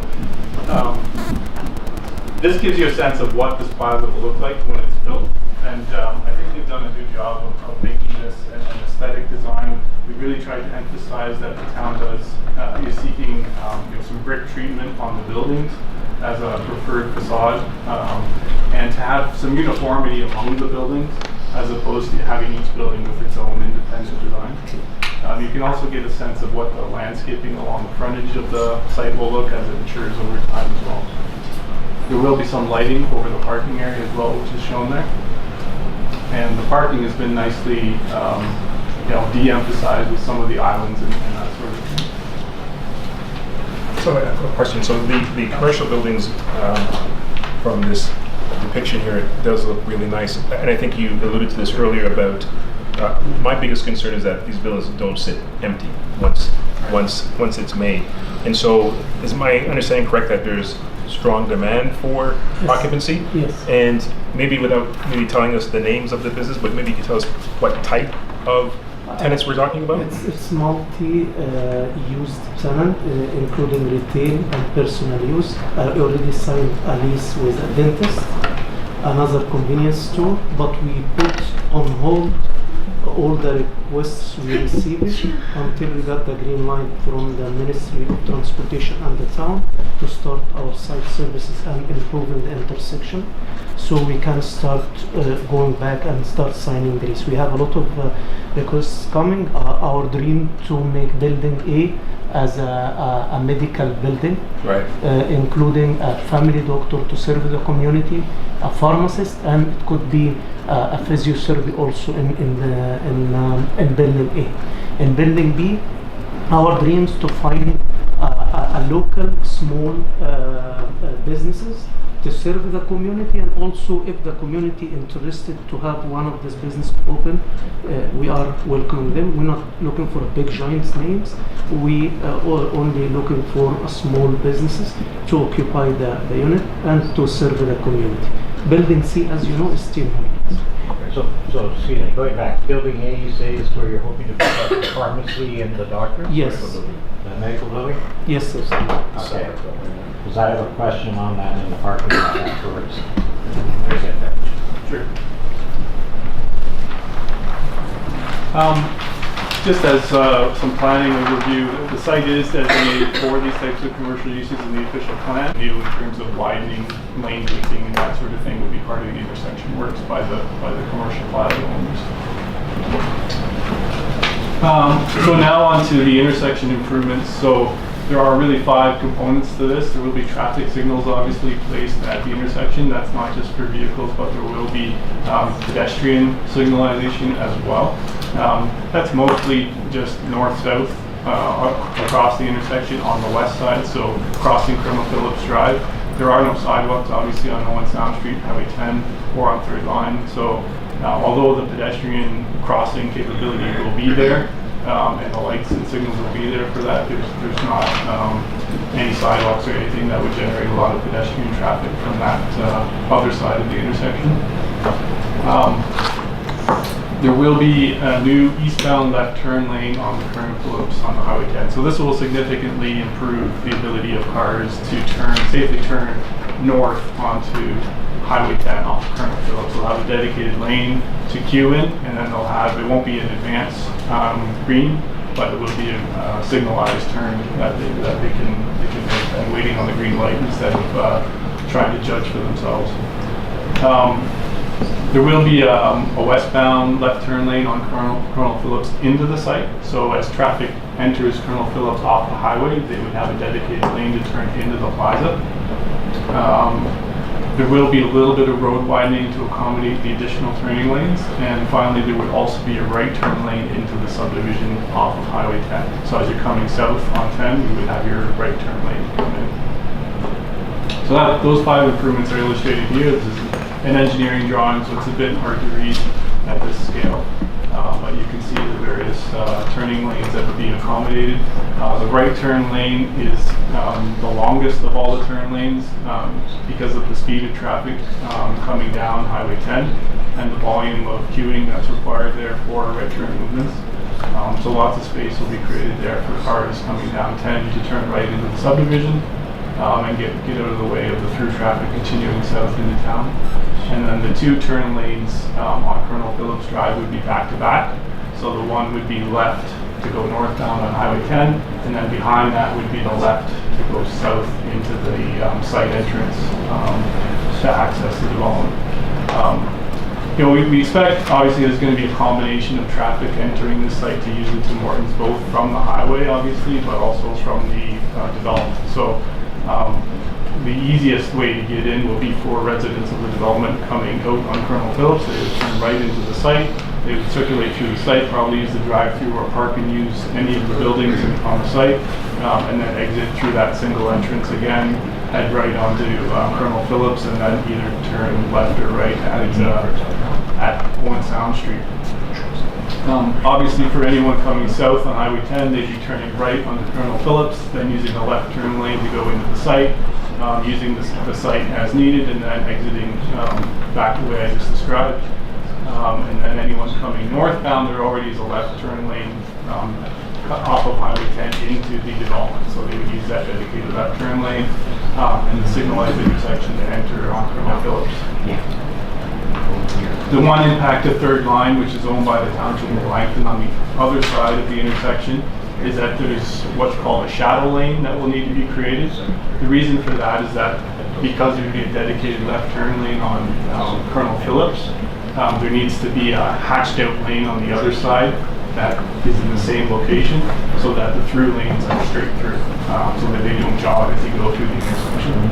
So that would maintain the alignment of the through lanes, both east and west through that intersection. So is the shadow lane, is that north or south? It's, point to it, but it's on the east leg of the intersection, and it's that cross-hatched area that curves up on 3rd Line. Okay. Yes. So Steve, if I can, going back to your road improvements, if you put Tim Hortons on the opposite side there on the entrance to Colonel Phillips, you know that on 124 currently where the Tim Hortons is, we have a lot of large trucks that pull over on the shoulder of the road and block things off. That's probably going to happen on Highway 10 as well. where they're gonna pull over to the shoulder of the road, or pull into Colonel Phillips and pull over on the shoulders of the road again to go into Tim Hortons, because they won't pull into the parking lot. They can't go through there. The large gravel trucks or transports or whatever, they just can't go through there. So they're gonna pull over on the shoulders of the road. We have gravel on both sides, the north and the south on Highway 10, I believe, where they could park. Which could create site, on the shoulders, yes. Which could create site problems for people turning in and turning out of the third line and Colonel Phillips Drive. No parking signs, how do we prevent that from happening? It's the same signs that we have on 124 currently. And they still park. And they still ignore it. No, but that's where the enforcement comes in, right? So you expect the police. We're gonna have the police there all the time, because you can't stop them unless you have the police there consistently. But I think the best that probably can be done is just the signage. I can't imagine what else can be done to prevent them from stopping there other than the signage and obviously law enforcement. A lot of signage. Almost having to block. The lights at that intersection, I mean, will help too. I mean, that's one of the issues at 124. I mean, there are no signals there, so I mean, you're trying to crane your necks looking around parked trucks. At least this will be a signalized intersection. I mean, I'm not saying we should encourage trucks to park on the shoulder, but those who disobey the signage and park there anyways, it may not be as big of an issue as it is on 124. Well, I think what's really another unmet need in the town that you just raised is that they don't have a legal spot to stop with trucks to access any services, and Shelburne's a bit of a stopping place in their routes. They've probably been in the truck for a long time and need to get a coffee or something like that. I like what they did at Super Burger, for example, where they have the space available for trucks to drive in and actually park. And what I was wondering whether that was possible in this development here, because as you say, I mean, it's a drive-through sort of town where a lot of trucks are going through, and so is there an opportunity to have a space like that to accommodate? I think so. Not with the property owners decide where they're going to put it. What I was going to suggest is that because the Fieldgate site is a much larger commercial development site, is that might be the location where we can do that. Yeah, I mean, what the negotiation might be, maybe instead of meeting the full minimum parking required by the zoning, maybe if there's some parking dedicated to trucks as a stop-in, where the signals and the intersections are better designed to accommodate truck movements there. Because then that would discourage the concern that has been raised by Walter at this location. If they could stop in one location, then avoid stopping in the other. It just means more business for that Tim Hortons, but... The problem with this one is that, I mean, we really wouldn't want any trucks entering Colonel Phillips Drive. It's a residential street and a residential subdivision, and it's certainly not the plaza. It's a neighborhood plaza. We want this to be as pedestrian friendly as possible. Even though we do know there will be large volumes of cars moving through, we've made efforts to try and create walkways and so forth through the plaza, and the turning movements will be tight to slow down the traffic in the plaza. So I've been thinking a lot about that other issue though with the trucks parking, and I think the solution is probably, it's not obvious, but it's more readily available at a larger commercial development over on the other side. But we will have to put no parking signs up on both sides of the road, are, you know, to stop that from happening in that area and even beyond, unless they want to park closer to the cemetery. I will raise that with MTO to see if they have any suggestions as well, but to make sure they're aware that the town wants to have those signs obviously near this intersection and along the shoulders, and has some concerns about that. So you're saying we can work that in as a part of the negotiation with the developments on the east side, right? I mean, there's no requirement for it right now, but we're still in a negotiation process with them. So I think as long as they see some benefit of it, one of the benefits being there won't be, there won't be trucks sitting, alongside the roadsides blocking vision, visibility and so forth. But the other would be, I think, Kyle's question. Just out of curiosity, because I don't really know what the jurisdiction would be. Would that be Shelburne Police, or would that be OPP where that is? That'd be Shelburne Police. That would be Shelburne Police? I was gonna ask where the connecting link actually ends, where the town boundaries are, I think are closer to the cemetery, if I'm correct. It's within the connecting link. It's within our connecting link. So I'm just wondering is maybe we should ask them if they have any suggestions on how to deter that as well, since they would be the ones that have to enforce it. Neither ask them and the OPP for that matter, because soon, as soon as possible, they might even stop on the third line, I think, which is out of the town boundaries. Yeah. Both this and the field gate are outside the connecting link. The Are connecting outside? link, yeah, ends at the straight part of Shelburne. As soon as you get into the curve, It's outside of the connecting link, yeah. so then it becomes, but it's still within town boundaries. Half the road is, yeah. Half the road is. So that's why I'm saying we have to work with both law enforcement. Right. So that really was the extent of my presentation, and happy to take any other questions. Yeah, I'm concerned about there only being one entrance and one exit. I know that over with the other Tim Hortons locations there, that little tiny jog. Oh God, it's a nightmare. It's a nightmare getting in and out of that plaza. And I know it's busy over there because of 124, but it's also going to be busy here because of Highway 10. You know, I know that the Tim Hortons is over here, so I'm assuming that creating an exit from the drive-through, it's going to be really close to the turning lane for the intersection that's there. But is that something maybe that at least Tim Hortons traffic can just go through the Tim Hortons and exit instead of coming back around and all the way out to the only entrance in the entire parking lot? The MTO advised them will allow any type of access. I don't think she's talking about on the highway, she's talking about on curve. Oh, yeah, So yeah, if the the drive-through is here, Yeah, what they she's would go- suggesting, they would and I agree, exit have the exit straight. going straight Yeah. through the drive-through Instead of instead. coming back around and having to go all the way through the plaza again to the one Yeah, exit. so the other thing that they control is the location of the access on Colonel Phillips Drive, and they said it had to be as far west as it can be. Wouldn't allow multiple accesses, unfortunately. I got a question on the parking lot. If building A is going to be the medical building, I was looking and I see wheelchair parking 2 on building B. I see 2 on building C, which is the Tim Hortons. I see nothing on building A, which is the medical building, if that's the intent for wheelchair parking. Yet you're making it the medical building where people may have need. You'd have to do them maybe right here, in this little block.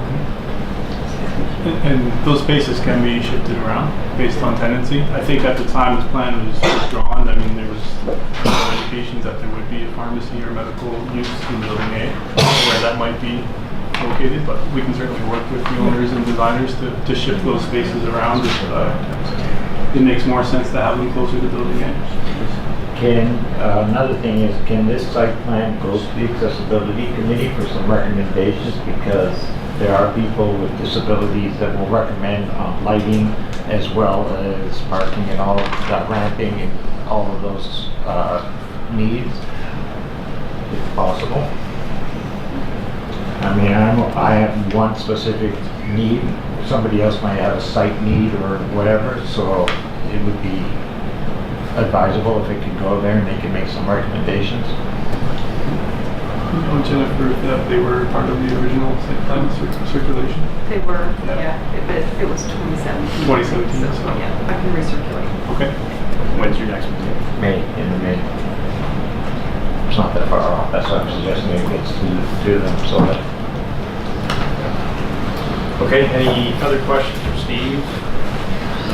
So again, I guess my only concern is that one entrance and exit. So if you can make it as big as possible, because I mean, like I said, going in and out of that one off of 124, I have a truck. A lot of people have trucks in Shelburne, and it is extremely difficult to turn that corner.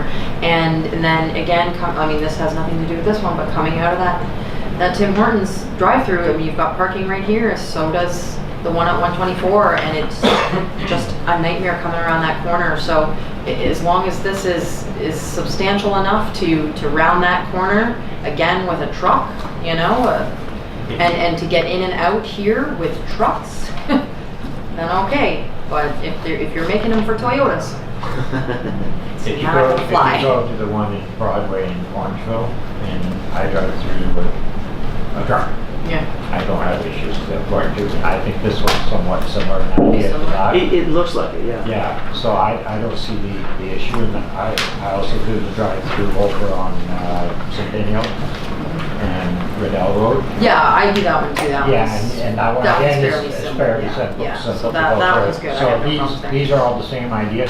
That one that's over on 124. Well, it was an existing building. It's an existing building, Yeah, it's a so they were different system. retrofitting it and whatnot. But, Yeah, yeah, these are usually designed, trucks are usually go through fairly easy. right there.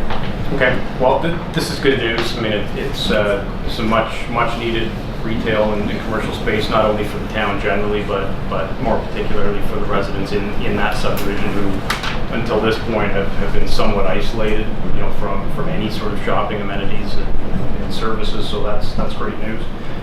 What's the kind of proposed timeline? So, I did outline in my report that the group would like to, if weather improves, start site works as early as this month. Now, we do have to get through a site plan agreement process and council approval of that before that can happen, as well as that MTO permit. We were intending to have a draft site plan agreement ready potentially for the next meeting. We could even work into that agreement, an accessibility committee review, rather than deferring this until after that review. And then make some minor modifications to the plan if needed for accessibility improvements following that. So the timing is, I wouldn't say urgent yet, but they would like to move forward as quickly as possible as weather starts to improve to begin the site work. And they intended, I believe your occupancy timeline or your target for completion of the buildings was by sort of late fall. Our target to do this plaza within 9 months to 1 year max to finish everything, including the improvement of the intersection. Will council have any say on how the buildings look? I know the rendering looks great, but just a little bit more. You know, we don't want a big white box, right? So does council have any input at all to how the design will look? Well, obviously any comments you have based on what you've seen so far, we welcome that. And if you don't have any top of mind comments now, we follow up with emails to staff or to myself. And then what will happen is those elevation drawings that are included in these drawings and the renderings that you see, they become part of the site plan approval package. Okay. And so there is some sense of what they're going to look exactly like, but the materials, the heights, the styles of the buildings will have to match that pretty closely when the permits are issued. But certainly if there's any suggestions or comments about the facade designs that have been shown so far, we would take those as soon as you can provide them.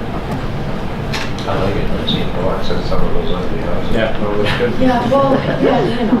All right, so we have a motion. Be it resolved, the council receives report P 2019-08 from the town planner regarding an application filed by 2477838 Ontario Inc. for lands located at 301 Colonel Phillips Drive for site plan approval, SPA 17-02 as information. The mover and seconder for that, Councillor Hall, second by Councillor Donato. Any further discussion? All in favor? Carried.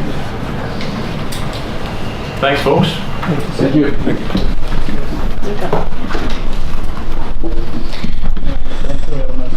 Thank you.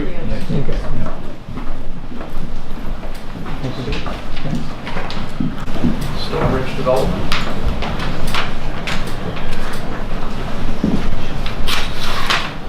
So this is another information report, and it's actually in a similar situation in terms of when it was filed and the fact that it's getting very close to recommendations for a decision on this application. But before we brought forward any kind of recommendation, we wanted to give this council an opportunity to get some of the information about this proposed development and provide some comments and questions.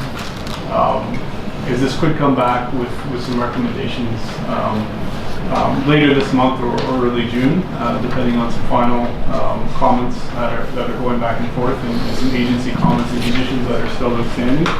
We do have representatives of the owner here, Gaston Botero and Krista Castro, if you have questions for them as well. So those of you who were at the public meeting last May 28th will have seen some of this information previously, but just as a refresher as well, the site location is west of Gordon Street at Main Street, at the west end of 2nd Avenue West and 1st Avenue West. So it's a long, narrow property along the east side of the former rail corridor. The train station, I understand, used to be on this property at some point in history. Back to 79. So the proposed development is very similar to the one that was draft approved last year for 600 Main Street.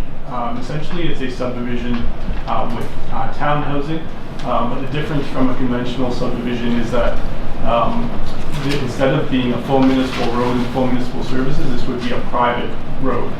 Basically, it's referred to what's called a common element, where all of the unit holders own that in equal share, and it's privately maintained in terms of snow removal, repair and replacement. All of the infrastructure in the ground would be privately owned as well by the condominium corporation. So there would be condominium fees paid by each resident in the development towards the cost of maintaining that road, and also obviously for the cost of eventually repairing and replacing as needed.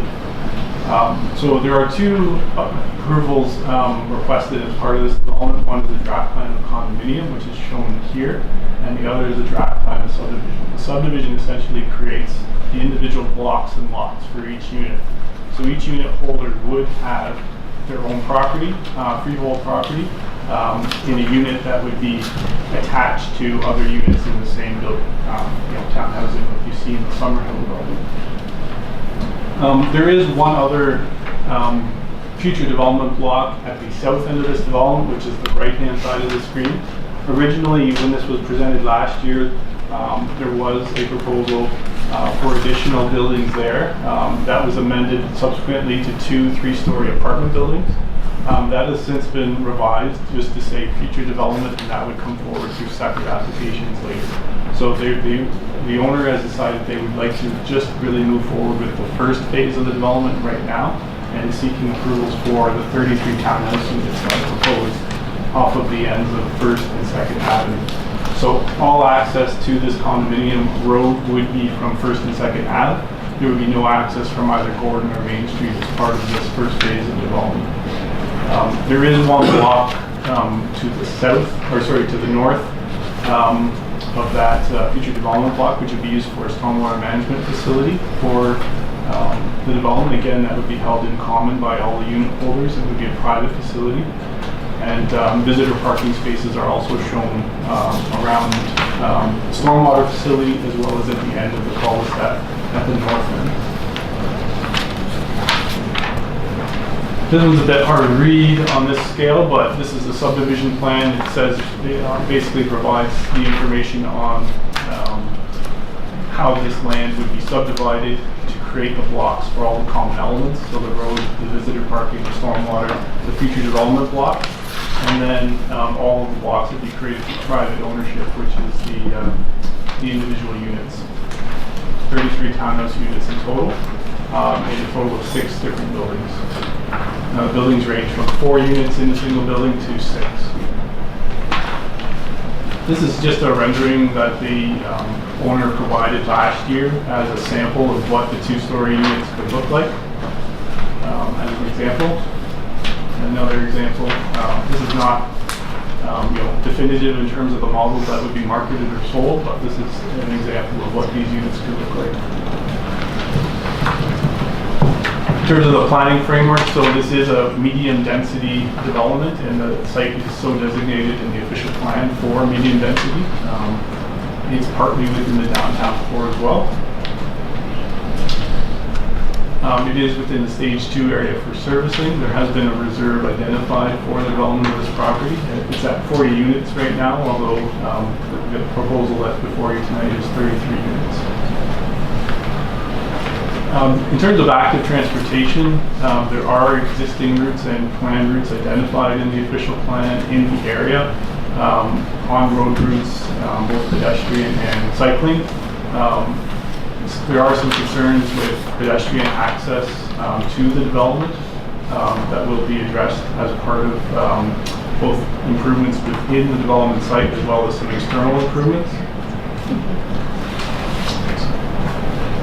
In terms of sidewalks. The zoning, the site was rezoned back in 2014. It was rezoned from a development site to specific residential zones for the proposed townhouses. So the development plan that you see in front of you tonight is very similar to the concept plans that were presented back then for the zoning bylaw amendment. Specifically, the land is zoned in the north end of the site for townhousing that would have a reduced rear yard of 6 meters backing on the former rail corridor, and an increased maximum lot coverage. So the reason for that is that those lots are a little bit smaller in the north end. The middle part of the site, or most of the units, will be zoned R5-4. That zoning is already in place, with a minimum lot area of 160 square meters per unit, which is a little bit reduced from the standard minimum lot area of, I think it's 210 meters squared per unit in the zoning bylaw. And then the other part of the site that's specifically zoned back from 2014 is the stormwater facility, would be zoned OSR2, which would just limit that part of the site to the stormwater facility. The future development blocks are zoned both R53 and R3H. So those would permit either additional townhouses or at the very south limit of the site at Gordon and Main. The R3 zoning currently limits that to single or semi-detached dwellings. So if apartments or further townhouses are proposed right at that corner, there would need to be a subsequent rezoning for that. You saw that there was an H provision on the zoning bylaw as well. What that says is before any development can take place, these approvals need to be acquired by the owner. So that's partly why they filed these applications, is to get approval of a plan of condominium and subdivision for the site, for the 33 units. There would be a development agreement put in place as for any subdivision or condominium development, which would deal with registration of any easements, including any utility requirements. They have completed an archaeological assessment, so that box has been checked already. They have submitted a stormwater management plan that's been reviewed by the town engineer and the NBCA and revised based on those comments. Wastewater and water capacity is currently available to the site. That would be allocated at the time of the development approval, so with the draft plan approval. The owners would be responsible for winter maintenance of the proposed roads and parking areas, and we would require an operational plan as well. One of the impacts of this proposal for the town's operations is right now the town pushes the snow to the end of 1st and 2nd Ave and just sort of leaves it at the end of the road within the right-of-way. Obviously, with the new condominium road at the end of the road, that couldn't happen anymore, so we'd have to figure out with the operations group how that snow could be stored elsewhere or pushed right through the site on the condominium road and looped back around onto first or 2nd Ave. And then finally, there is a permit required from the NBCA because part of the site is regulated by the conservation. So here's the proposed access to the site. The townhouses in the north end of the site, the 33 units that are proposed in phase 1, would be entirely accessed, as I mentioned, in both directions from 2nd Ave and 1st Avenue. The future development block at the south end at Main Street and Gordon would require access off the west side of Gordon, and that should be as far north of the highway as possible, so it would be approximately across from the existing rear lane. And then one of the concerns that has been noted as part of the traffic study and by residents of 1st Ave West is the poor visibility at 1st Ave and Gordon Street. There is an existing house that sits right on the corner, so it's very hard to see the traffic moving on Gordon Street when you're trying to go through the intersection on 1st Ave. So one of the recommendations of the traffic study was to consider a 4-way stop, and the developer would bear the cost of that improvement because part of that demand is from the development of traffic. That would obviously impact traffic on Gordon Street, where they now have to stop at First Avenue instead of traveling straight through. So this just illustrates on the plan view where those entrance improvements and stop sign would be located. In terms of pedestrian access, there is an existing sidewalk on the south side of 2nd Ave and on the west side of Gordon Street between 1st and 2nd Ave. There would be a sidewalk along the condominium road on one side throughout the development. As well, because there's no sidewalk on 1st Avenue west of Gordon at the current time, the developer would be responsible for installing a sidewalk on the south side of 1st Avenue to make that connection. I've just circled in blue an area where there's a constraint to continuing that sidewalk south from 1st Avenue down to Main Street. Because of the existing homes there's 2 of them that are right up against the Gordon Street edge of pavement basically. There's not really room to put a sidewalk in that section. But the south end of Gordon Street could be widened to do basically a sidewalk if the south end of the site is developed in the future. And there is a widening that can be taken from the development as well to improve the right-of-way width at Gordon and Main. It would just be limited to the site frontage, so it can't be taken obviously where those 2 existing homes are right up against the right-of-way now. So, Steve, that south end of Gordon Street, from where you've got the blue circle going down to the highway is narrow. Yes. Extremely narrow. That's why there would be a widening. Yeah, you're gonna widen part of it. You can't widen where the houses currently are, where the blue circle is. Yeah. So it would improve the intersection itself, but there's really nothing that can be done about those existing homes unless they're relocated in the future. So one of the goals of the widening would be to improve the visibility and turning radii at the intersection, and the other would be to allow space for a sidewalk in that section of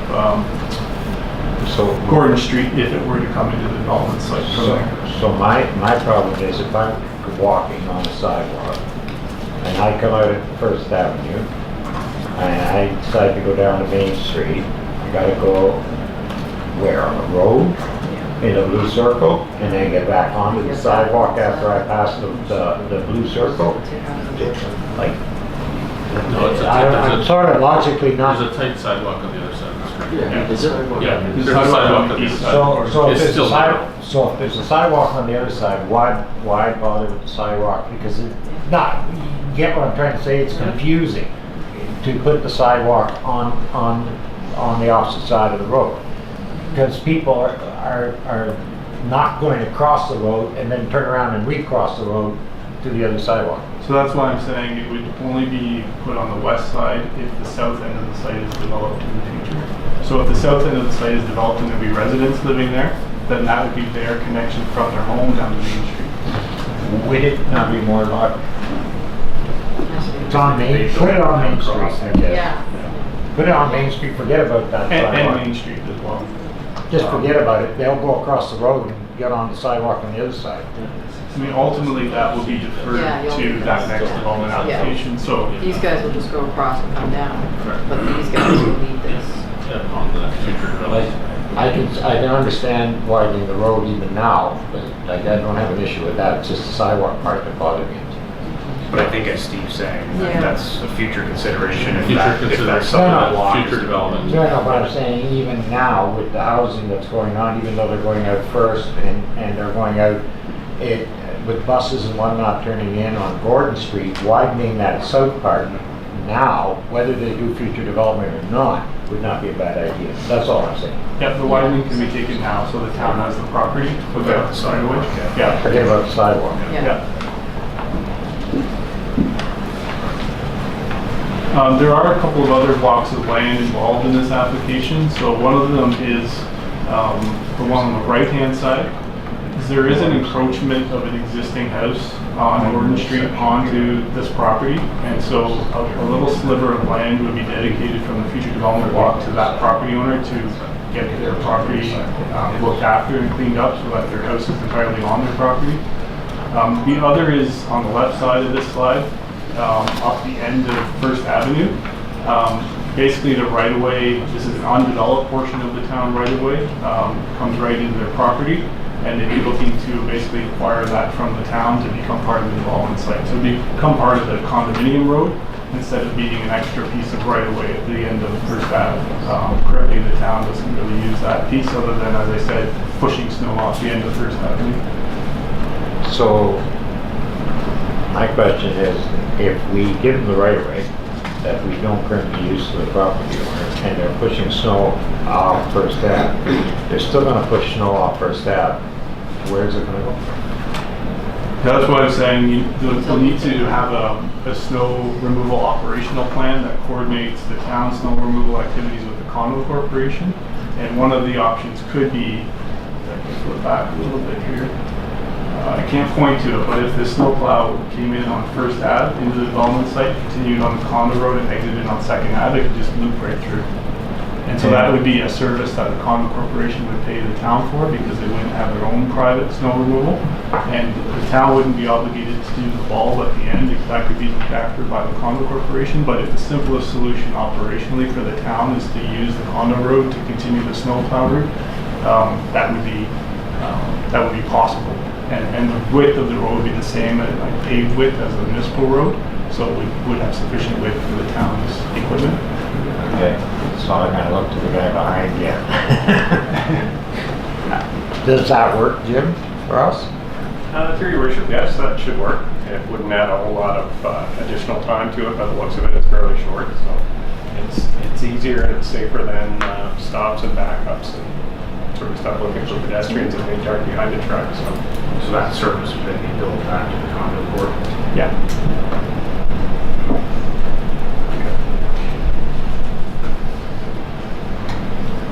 This, that little bit of land there, is that something that they would be purchasing from the town? Yeah, for the town to dispose of that, they'd have to stop and close that part as a municipal right-of-way, as a street. And then there would be a little appraisal or an opinion of value that the developer would pay for. It'd be a really minor value. It's a 0.08 acre piece, so it would probably be a minor payment. Right, it's something small. Right? We're just going to give it away. Just in terms of impacts to other properties, I wanted to cover this off as well. There's been a lot of questions through the subsequent public meetings and by the owners on the other side of the rail right-of-way. What you're looking at here is John Street and the two properties on the east side of John Street. One is an existing, I think it's a sixplex, the McCarthy sixplex on the east side of John Street, right at Main Street. And then north of that is the Suncor property.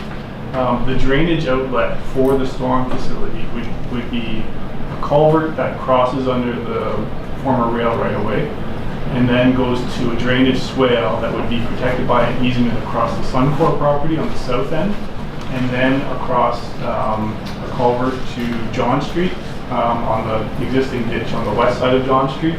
And ultimately the drainage outlet, just based on the low point and where the water naturally flows, would be at the further west on Main Street. There's a culvert that then crosses Main Street south into the Highland Village property. From there to go into stormwater facilities in the Highland Village development. So the rate of water coming off this site after the development will be the same as the rate of water coming off of it now, just instead of sheet flowing off of onto adjacent properties, it would go through a defined channel into the Main Street ditch. So currently we don't have a right-of-way on Suncor, right? Correct. And currently we do have a right-of-way over on Dr. Knox's property? No. So we have to get that as well? No, the Dr. Knox property isn't impacted by this drainage plan. Well, the one over by John Street. It's going to be using the ditch. Yeah, the ditch within the right-of-way. Within the John Street right-of-way. And we do have an agreement with Suncor. Okay. We are going through their property. The existing manhole has been there for 30-some years. It's going to be improved. It is. And the county's okay as well, right? Yeah.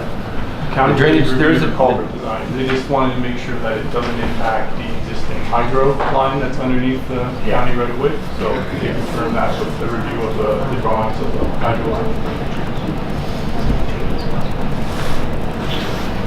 The last external property impact in terms of infrastructure is that Sixplex does have an existing private force main that crosses this property to the existing sanitary sewer in the rear lane on the other side of Gordon Street. You can see that roughly shown by the red dashed line on this plan. It wouldn't be impacted by phase 1 development because there'd be no buildings or structures in that part of the site. But there is no easement currently in favor of that property owner.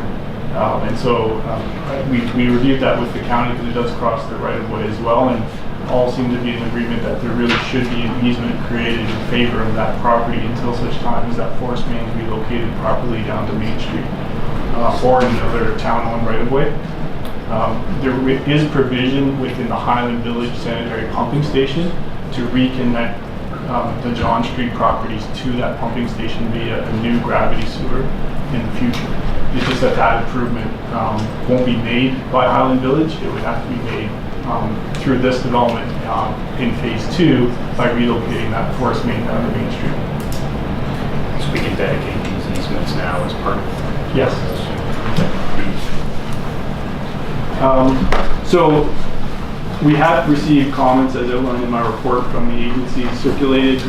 Conservation Authority provided their comments and those were subsequently addressed by the development applicant in terms of their engineering responses. The MDCA has advised they have no further concerns or comments, but they haven't provided their conditions yet. So once we have their conditions, we can write another report for council consideration, basically saying this is the final draft plan here, the conditions of approval. It would be the standard process from there of a subdivision agreement. There would be an added agreement for the condominium corporation as well.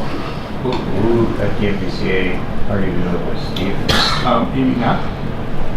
Amy Knapp. I'll see if I can get those conditions.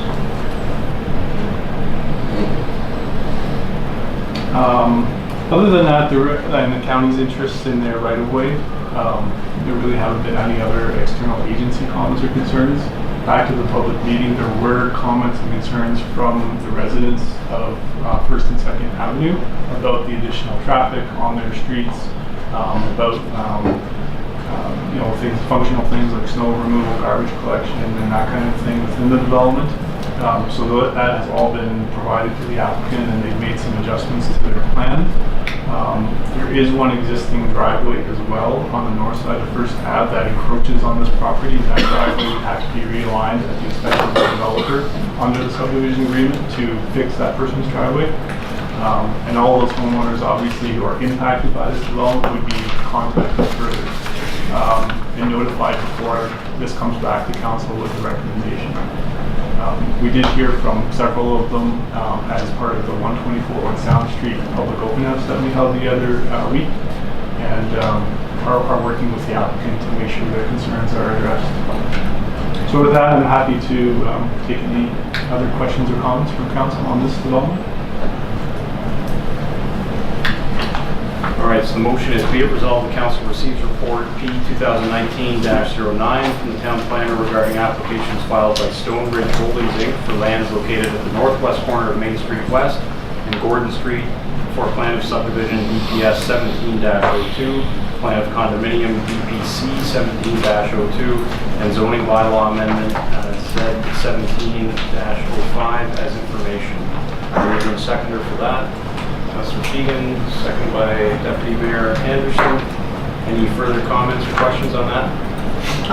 I'm just wondering if the developers made any plans to try and keep some of the mature trees that are located on the site at all?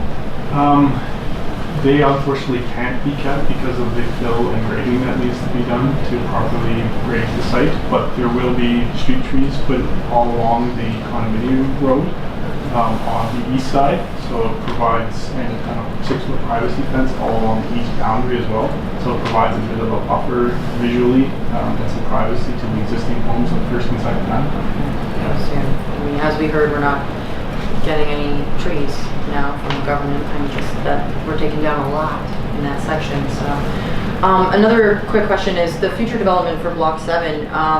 Is there any specific reason why the two-story sort of apartment building was sort of annexed for right now. We're looking, we have an aging population in our town, and I was actually kind of excited about, that potential development going in there in order to offer some, downgrading housing to some of our seniors instead of having them move elsewhere out of town. Yeah, perhaps I can add to that. Yeah. Thank you. Good evening, members. The apartments that were thought originally required underground parking. Right. And that became the issue, the logistics, as well as the difficulty of dealing with an underground parking did not allow us to do that. So off the record, what we're thinking of proposing now is a similar scenario, but by way of duplexes and triplexes. So you would have a number of ground main floor units with parking on the driveway, and as well as the second and third floor, so multiple related families or individuals could rent out the upper floors. They would be a similar size of the apartments in the neighborhood of about 1,000 square foot and perhaps more, with on-site parking. So they will be only facilitated by access from Gordon, rather than using the previous exit entrance from Main Street. Right. Okay? Okay. Thank you. Thank you. All right. So, sorry, going back to the apartment underground parking. The underground parking was because there was no parking in the area available.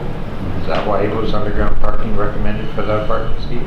Underground parking was the proposal, wasn't a specific town requirement, but it was to basically allow more buildable area on the property instead of having all the ground space occupied by parking.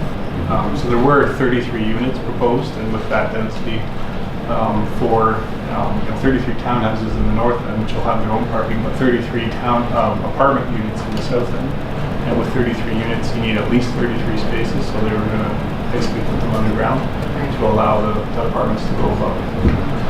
So, just to go back, because you're talking about a difference in proposal.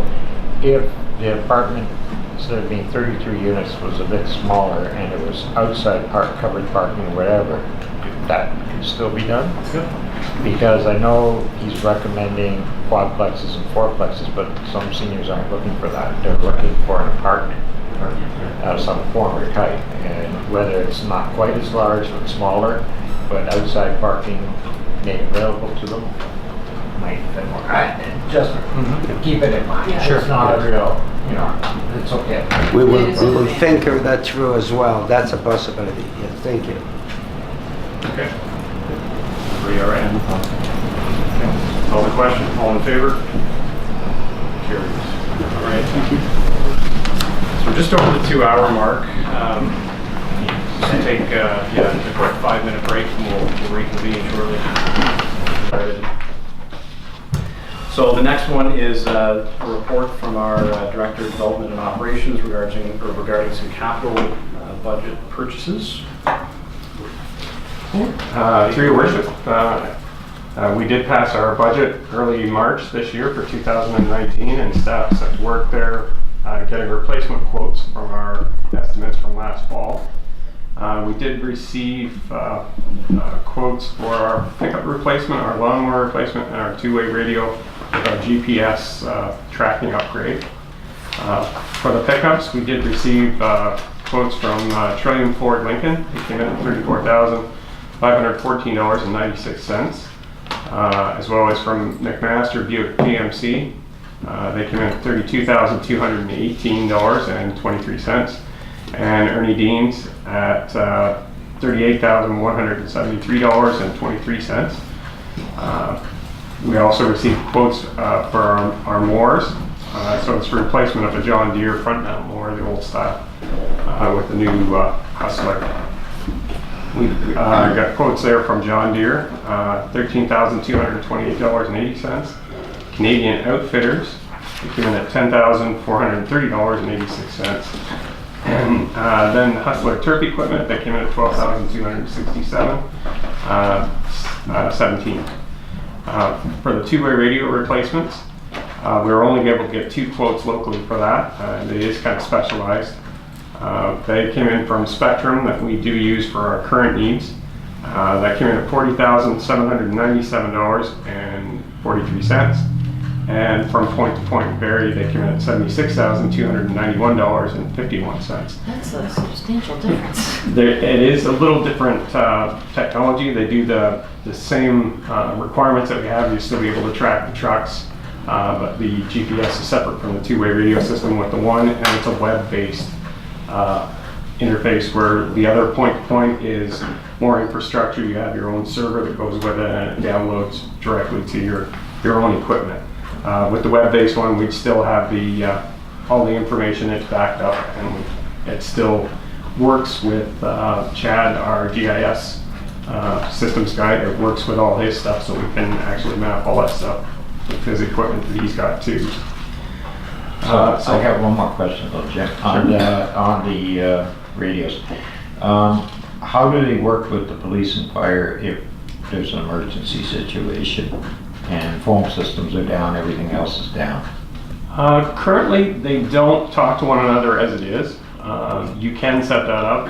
In my previous life, we had Public Works and Fire set up that you could talk back and forth. So it's just a matter of tweaking the radio system, allowing the other frequency to come through. Because I've heard that from the fire chief. That's been one of his concerns, that there is no possibility of communication between themselves, Public Works, for example, and with the police services in case of an extreme emergency. County staff is actually looking into that. And the county is the other one that he was talking about. They're bringing a report, I think, to our next General Government Services Committee with some recommendations. So I mean, that would be something that the county would look after in terms of adopting the infrastructure that is needed to allow us to do that. So it is on the radar, and I think that it was Spectrum actually that they were using for that. So I was kind of glad to see that they were on budget. Your Worship, Spectrum also does currently does the police stuff too. So. Yeah, they do the fire as well. So that's why I was looking at it, saying, how do we communicate? Even though the county's looking at it right now, how do we tweak the radios to communicate? No, but that's what I mean. The county's looking at the system that would allow all of those agencies to communicate together. No, I understand that. I guess I'm just trying to push it ahead a little bit more, because I'm kind of worried. Let's let them pay for it. It is something that they can do relatively easy with a laptop. They just plug it into the radio itself and program it just to allow that you can actually voice communicate. So other than that, you could push the mic as much as you want. If it's not allowed, and you're not going to contact with them, even if you do have them set up that you could listen to their frequencies. So, but it's a fairly simple adjustment. Yeah, it's not a huge cost, and I got it. Okay. So all of our quotes that we have come in, we've put the town's 1.76% HST on that, so that's our net cost. And if council does take staff suggestions and move forward with the lowest quotes of each one, that brings us in under our budget. Very close in some of them, but under what we had recommended for our estimates. Good job on the budget. Yeah, on each of them. I mean, they're all under, so that's good. Okay, so the motion reads, be it resolved, council receives report D0-2019-06 as presented and circulated, and further that council accepts the quotes from McMaster Buick GMC, Canadian Equipment Outfitters, and Spectrum Communications for the associated 2019 budgeted equipment purchases. Moved by Councillor Bonato, seconded by Councillor Fegan. Any discussion on that? All in favor? Carried. Thanks, Jim. Thank you. Good job, GMC. Although I just bought 4. We couldn't afford a GMC. All right, so we have a report from the clerk on the County of Dufferin Emergency Management Agreement. Just a very quick overview. Since it became provincially mandated in 2010, the county hired Steve Murphy to coordinate Dufferin County's emergency management procedures. We have been in partnership with them since then, and it's been a very successful partnership. The OFM, Ontario Fire Marshal and Emergency Management Ontario, is recommending that we also enter into an agreement just to continue on that shared service, which was brought forward by the county, and we are seeking council approval tonight for that. The motion that report LS 2019-09 from the clerk with respect to the emergency management agreement be received as presented and circulated, and that leave be given for the reading and enacting of bylaw number 27-2019, being a bylaw to enter into an agreement with the County of Dufferin for the delivery of emergency management services. Moved by Councillor Donato, seconded by Councillor Wagner. Any comments? All in favor? Carried. Okay, so that brings us to the notices of motion. So the first one was one that was deferred at the last meeting. It was moved by Councillor Wagner, seconded by Councillor Fegan. Be it resolved that Council approves the $10,000 previously allocated to the production of a tennis court / pickleball court to be reallocated back to providing soccer nets to the Shelburne Soccer Club, to provide protection from the sewage treatment plant holding ponds in the amount provided to town staff and council from a written letter of request and quote of the cost from providing a Canadian supplier by the Shelburne Soccer Club. Do you want to speak to that? Yeah, basically, you know, my thought was bringing it up that we should help the soccer club to provide some protection, you know, against the balls going into the treatment plant. You know, like as we heard earlier today from Dan, that the balls are not cheap. So if we could help, you know, with protecting that so that they don't have to incur added costs for their seasons for balls, you know, going into the sewage treatment plant, holding tanks and whatnot, then I think it, you know, it would be sort of part of our responsibility maybe to sort of protect our plant as well as, you know, we put those fields over there, so we should help protect them as well. After listening to what was presented to us today with the soccer organization as it is, they don't need the 10,000. So personally, I'm actually willing and might suggest that we withdraw this motion and look more at what was requested today, and try to figure, is he asking for 3,000? Because he was talking about giving up to 5,000 and his total was 7. So I'm a little confused on exactly what he's asking for. And that's why I kind of wanted to get, what is your actual cost for the sea cans? So as far as this motion goes here, I kind of want to withdraw this one and pursue what we were talking about earlier on today. This would probably be more my suggestion at this point. Which is the motion that was brought by Councilor Bernardo. Yeah. Honestly, that motion allows staff to do a little bit more investigation as well with the soccer club, to come back to more of a realistic, whatever the number is, and then find it where it is in the budget. I mean, if we're only looking at a couple $1,000s, I'm sure we can find that somewhere in the budget. Absolutely. Yeah. Easy enough. You know, whether it comes out of parks or whatever. Staff is suggesting that we maybe save some time. We can maybe hash that out now quickly. Okay. Sure. So I apologize, I think the staff were confused. That we we thought are. that there was an additional $5,000 being requested tonight on top of the budget that was presented in the delegation. I would suggest that you approve the costs as presented tonight and direct us to come back and report to you where that could be funded from. And it'll be just a very simple line item. So for example, it may be the recreation reserve, it may be other places where we've already identified there's some flexibility for spending. But for the sake of the timing that will support their needs, assuming that you were going to support this, it would just save us a lot of time for potentially what may be $3,000 if the club is willing to support those costs as well. So if we go back to the presentation where the nets were shown to be $2,750 and the sea can is $5,000 for a combined cost of $7,750 plus HST, there was not an additional $5,000, which again, that's my confusion, I apologize. And they're willing to fund up to 50% of that budget, or $5,000. So really what you're looking for, like $3,875.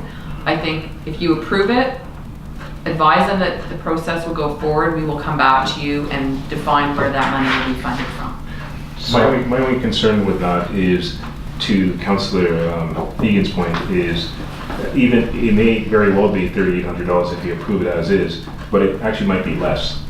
So, because we don't know what the actual numbers are when it comes to the CCAM, because as Dan indicated, it was quote unquote a quick search that he did on Google. So whatever amount of money, if we decide to do it, I'd like to see what the accurate number is before we go ahead and approve anything. Secondly, he talked about installation of this equipment, and he assumed that it would be no problem for Public Works to go ahead and do that. And if they didn't do it, then there may be additional cost that the town would have to pony up to get this thing done. So I'd like to see, before we approve anything, what the actual numbers are, and then we could go and take a look to see where that money could be found, and then make a more firmer decision that way. I can't imagine it would take that long, but that's what I'm thinking. Yeah, just to that point, the only concern that I have is that we've been going in circles on this for a while. And if we put this off again, it's just going to continue on and on. What staff is suggesting is that if we can put this to bed tonight,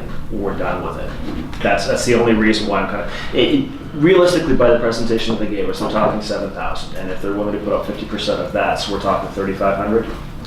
They're willing to spend up to 50% of a $5,000 budget, so $2,500 is what they're willing to contribute. So to And council, they're overall, so they're basically looking for $5,000. Well, my understanding was he said they had budgeted 5,000, Yeah, so I think they're willing to pay They're 50% up. oh, sorry, to 50% up to 5,000. 5,000 based on a $10,000 original budget. So to the deputy mayor's point, there could be a condition placed on it that nothing will be purchased without receipts or a literal quote to expedite that. I mean, really what you've asked us to do is to find a funding source. So, you know, for us to do an entire report in 2 or 3 weeks, to tell you that it's going to come out of probably one of 3 locations. It's going to come out of the recreation reserve, which you contributed an extra $10,000, which you removed from the budget for this purpose, for tennis courts, which we still have funding. It will come from potentially underspent accounts to the year to date, or it will be determined that it has applied to account that will be over budget. I mean, there's really 3 options here. So, or you don't fund it, which is option 4. So I didn't think about that option. Well, that's definitely an option. So I just thought, for the sake of what the process entails for this, I mean, the waiving of fees is not something we're addressing in this component of the analysis, but we as the town do not want anybody even contemplating climbing over netting or any kind of barrier to retrieve soccer balls in a waste treatment pond. It's a huge line. It's not, regardless of, you know, the fact that you can retrieve the ball potentially, it's not something we want to encourage, and if this will be a barrier, literally, to preempt that kind of activity, that's a positive thing. okay, so the way I want to motion it is that we pay for the nets. Because that's the way I would like to motion. We pay for the nets, because the nets, the ponds are there. They were there before the fields went in, but we did put the fields there and the balls, and we don't want to encourage people to go over. As far as the C-can goes, that's really not our problem. That's his problem. He wants it, store it. He can pay for it to go in there, he can pay for the gravel, whatever else he has to do. That's not my problem. That's his problem. He's got storage right now. That's his problem. But we'll pay for the nets and the installation, because it should be installed properly and it should not be somebody else installing. So where that funding comes from, whether it comes from underused funds or whether it comes from the parks, whatever, that's not my worry, that's not worry about that. But we pay for the nets. If that's something council will work with, I'll make that motion. So if we're going to install the nets and ensure that they are an asset that's maintained, I would suggest that you consider that the town of Shelburne will purchase, own, and install these nets and have responsibility for their care. So that there's no need for the soccer club to manage or be worried about that. Because we would ensure that they're stored so that their longevity is protected. And then the CCAM would be the responsibility of the club to manage. And if they budgeted $5,000 for this, then that should be. And they've already got enough. So the nets is protecting a barrier to our property. They should be installed properly by us, and they should be removed as required by us and stored so that they don't deteriorate in the winter. And if they're vandalized, then at least our insurance, because we own the property, will be covered. But So again, that's something we can probably manage. but it'll be subject, if we're going with the nets, again, it's going to be, as you indicated, subject to receipts obviously being provided, yes? So we're gonna just manage the whole process. Okay, We're just gonna do okay, it. fair enough, yeah, that's right, that's right. So procedurally, we have a motion on the floor, so we can deal with it one of two ways. We can either vote on it and presumably defeat it, or the mover and seconder can withdraw it. I'm willing to withdraw it personally. Yeah, I'm gonna try. Okay. So that motion that's on the floor has been withdrawn. Under the procedural bylaw, technically, we should have a notice of motion, but I think there is sort of consent amongst everybody to move ahead. So we'll entertain Councillor Benato's motion, which he's drafting. We'll hopefully deal with this with some finality.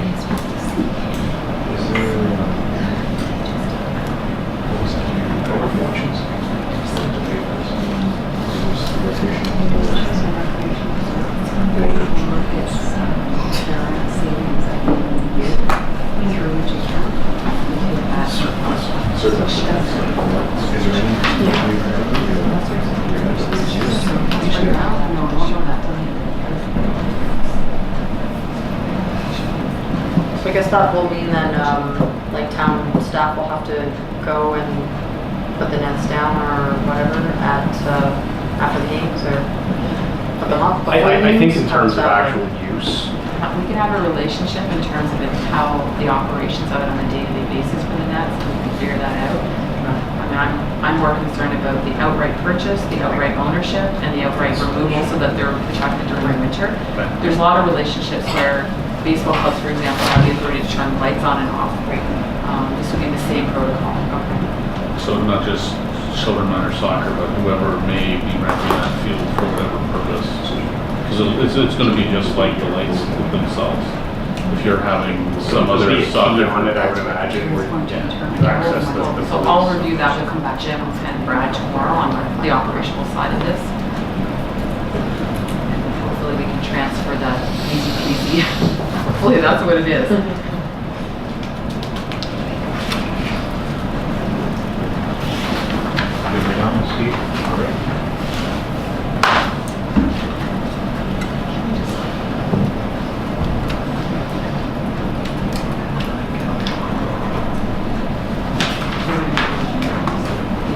Sure.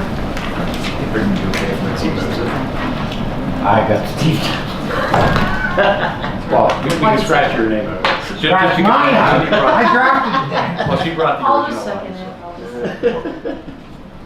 We're going to scratch my name on? No, wait, his name. I don't I care, just noticed just you scratch chose my name it. on, scratch my name, I don't care. No, it's whatever, it's not a big deal. I don't care who does it, as long as it just gets done.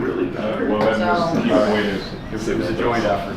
All right, so moved by Councillor Benato, seconded by Deputy Mayor Anderson. Be it resolved that council direct staff to purchase the barrier nets for Thunder Field and install the nets, and further that the nets remain the property of the town of Shelburne. Direction. Okay. Any further discussion? All in favor? Carried. Next time, Lindsay, I'll make sure it gets around too. All right, like I said, I don't care as long as it gets done. So the next notice of motion, which was moved by Councillor Benato, seconded by Councillor Buffett, which we'll have to substitute because she's not here. Lindsay can do that. Be it resolved, the staff investigate the cost of another flagpole for the town of Shelburne and report back to council. Okay? So staff did report. We should pass this first. Sorry. Do you want a second? Sure. All right, all in favor? Carried. It sounds like we're gonna get the report right now. It's $2,200 approximately plus installation costs, and we would suggest that it be a 2020 budget item. Unless you would like us to find more money this year in our budget. That's the cost. How much is it, sir? $2,200 plus the cost of the flag, and then the cost of installation. The cost of the flag. Well, if we were gonna, unless you were gonna leave it vacant always. Well, the thought of that whole because we have one currently on, the Shelburne flag currently flies on some pole, does it not? And every time we get a request to put up, whether it's for autism, heart, or Sikh, or whatever, we have to take down the Shelburne flag and put up that other flag request. And that's why I wanted to get the other pole, so that the Shelburne flag never has to come down. So purchasing a flag for that should not be our problem, it should be whoever provides the flag. So remaining empty, whether it's... That's all I'm saying, is that it's usually not a protocol where people have a flagpole that's empty, especially if it's at a town hall, that that's your decision. All I'm saying is that if you didn't have every single week or every single month with a third-party flag flown for whatever program or initiative that they wanted to support, you usually replace that with your own flag. And I'm not saying that it usually is not a good idea to leave your flagpole empty. So sometimes the flag is $200, $300, depending on what the flag is. Flags in our environment take a beating. So it's not a big deal, but it's just, you've asked us for a cost, so maybe I should do the report. But yeah. So $2,200 for the actual physical flagpole. Then if there's a flag, and then there's installation. That's it. No, that's fine. And what kind of flag are we proposing? Yeah, we could fly the Headwaters flag, for What's it say? example, or we could fly the Dufferin County flag, or something, as long as we're flying something, but it's not in use. I agree. I don't think we should remain vacant. No. I think we should have a flag there. Right, so- I don't think we have to delay this for another report for that. So I think that's maybe a decision we can make. We can fly the provincial flag upside down every time they deny us money. It'll be flying upside down forever. So it's We're saying that if you want to direct us to find it in this year's budget, or No, would you no, prefer to wait till 2020 is fine. So the treasurer likes that. We're still waiting on a flag protocol policy and stuff Yeah. anyways, so. Yeah, all of that has to come forward. It's just, the notice is there that it's something we should start working towards, as far as I'm concerned, rather than us constantly dropping the Shelburne flag. Okay, next item is the request for support from the County of Dufferin for the Federation of Canadian Municipalities Climate Change Grant. So the letter's in the package there. They're looking for somebody to work with the town planner as part of that. I'm prepared to do it unless somebody else has a burning passion to do it. For climate change? Yeah. I would work with it, You wanna because do it? I'm on the conservation story, we're already on climate change input. You've got the job. And Can I just give you just a quick update? Yeah, sure. They did receive grant funding and they have hired a climate change coordinator. So the process has started. They're just looking for staff support and council support. Okay. Good stuff. So the motion is, be it resolved that the Corporation of the Town of Shelburne supports municipal partnership request from the County of Dufferin, and that the Town of Shelburne endorses the Government of Canada's commitment to the Paris Agreement to limit global temperature increases to below 2 degrees Celsius, and to pursue efforts to limit the global temperature increase to 1.5 degrees Celsius, and that the town planner and Councillor Donato shall be the point of contact for the PCP program. Mover and seconder for that. Moved by Councillor Fegan, seconded by Councillor Wegener. All in favor? Carried. Thank you.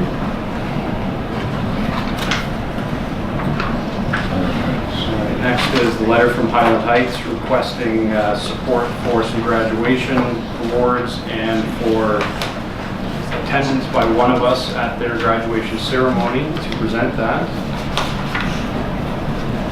So, I mean, this is something that we do every year. It's for the Art and Science Award. I think I did it last year. Did you do it last I year? sure did, yeah. Okay. Yeah. We'll see a few of these requests kind of as time goes on. Most of the local elementary schools. High school. Anybody particularly interested in Highland Heights? I'll do that. Wish I could, it's on Tuesday. Yeah, okay. Do you have someone graduate? Yeah, I've got a son graduating, but it's on Tuesday. I'll go to If you don't.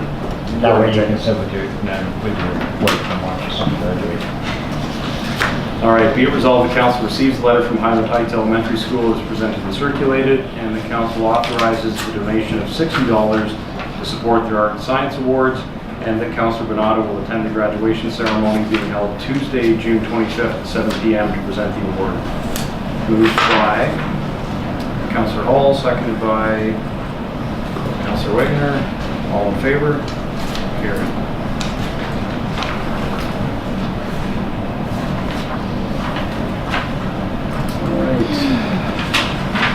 Last item on the regular agenda is a short-term business license for Dan the Man driveway sealing. Be it resolved, the council authorizes staff to issue a short-term business license to Dan the Man driveway sealing for the purpose of performing services within the town of Shelburne. Mover and seconder for that. Councillor Fegan, seconded by Councillor Wagner. Any discussion on that? We had granted this license last year because it's a short-term one. I guess he has to apply every year to have it removed. So, all right, all in favor? Carried. Okay, any notices of motion for this evening? No? Okay. Communications, so there's 11 items listed there. Anything anybody wants to pull out, deal with? If not, motion the council receives items number 1 to 11 under 8.0 communications. Mover and seconder for that. Moved by Councillor Hall, seconded by Councillor Wagner. All in favor? Carried. No closed session. So we have the confirming bylaw. Be it resolved that leave be given for the reading and enacting of bylaw number 28-2019, being a bylaw to confirm certain proceedings of the council of the corporation of the town of Shelburne for its regular council meeting held April 29th, 2019. Mover and seconder. Councillor Fegan, seconded by Councillor Wagner. All in favor? Carried. Be it resolved that we now adjourn to meet at the call of the mayor. Moved by Councillor Wagner, seconded by Councillor Fegan. I'm just getting myself All off. in favor? Thank you all. And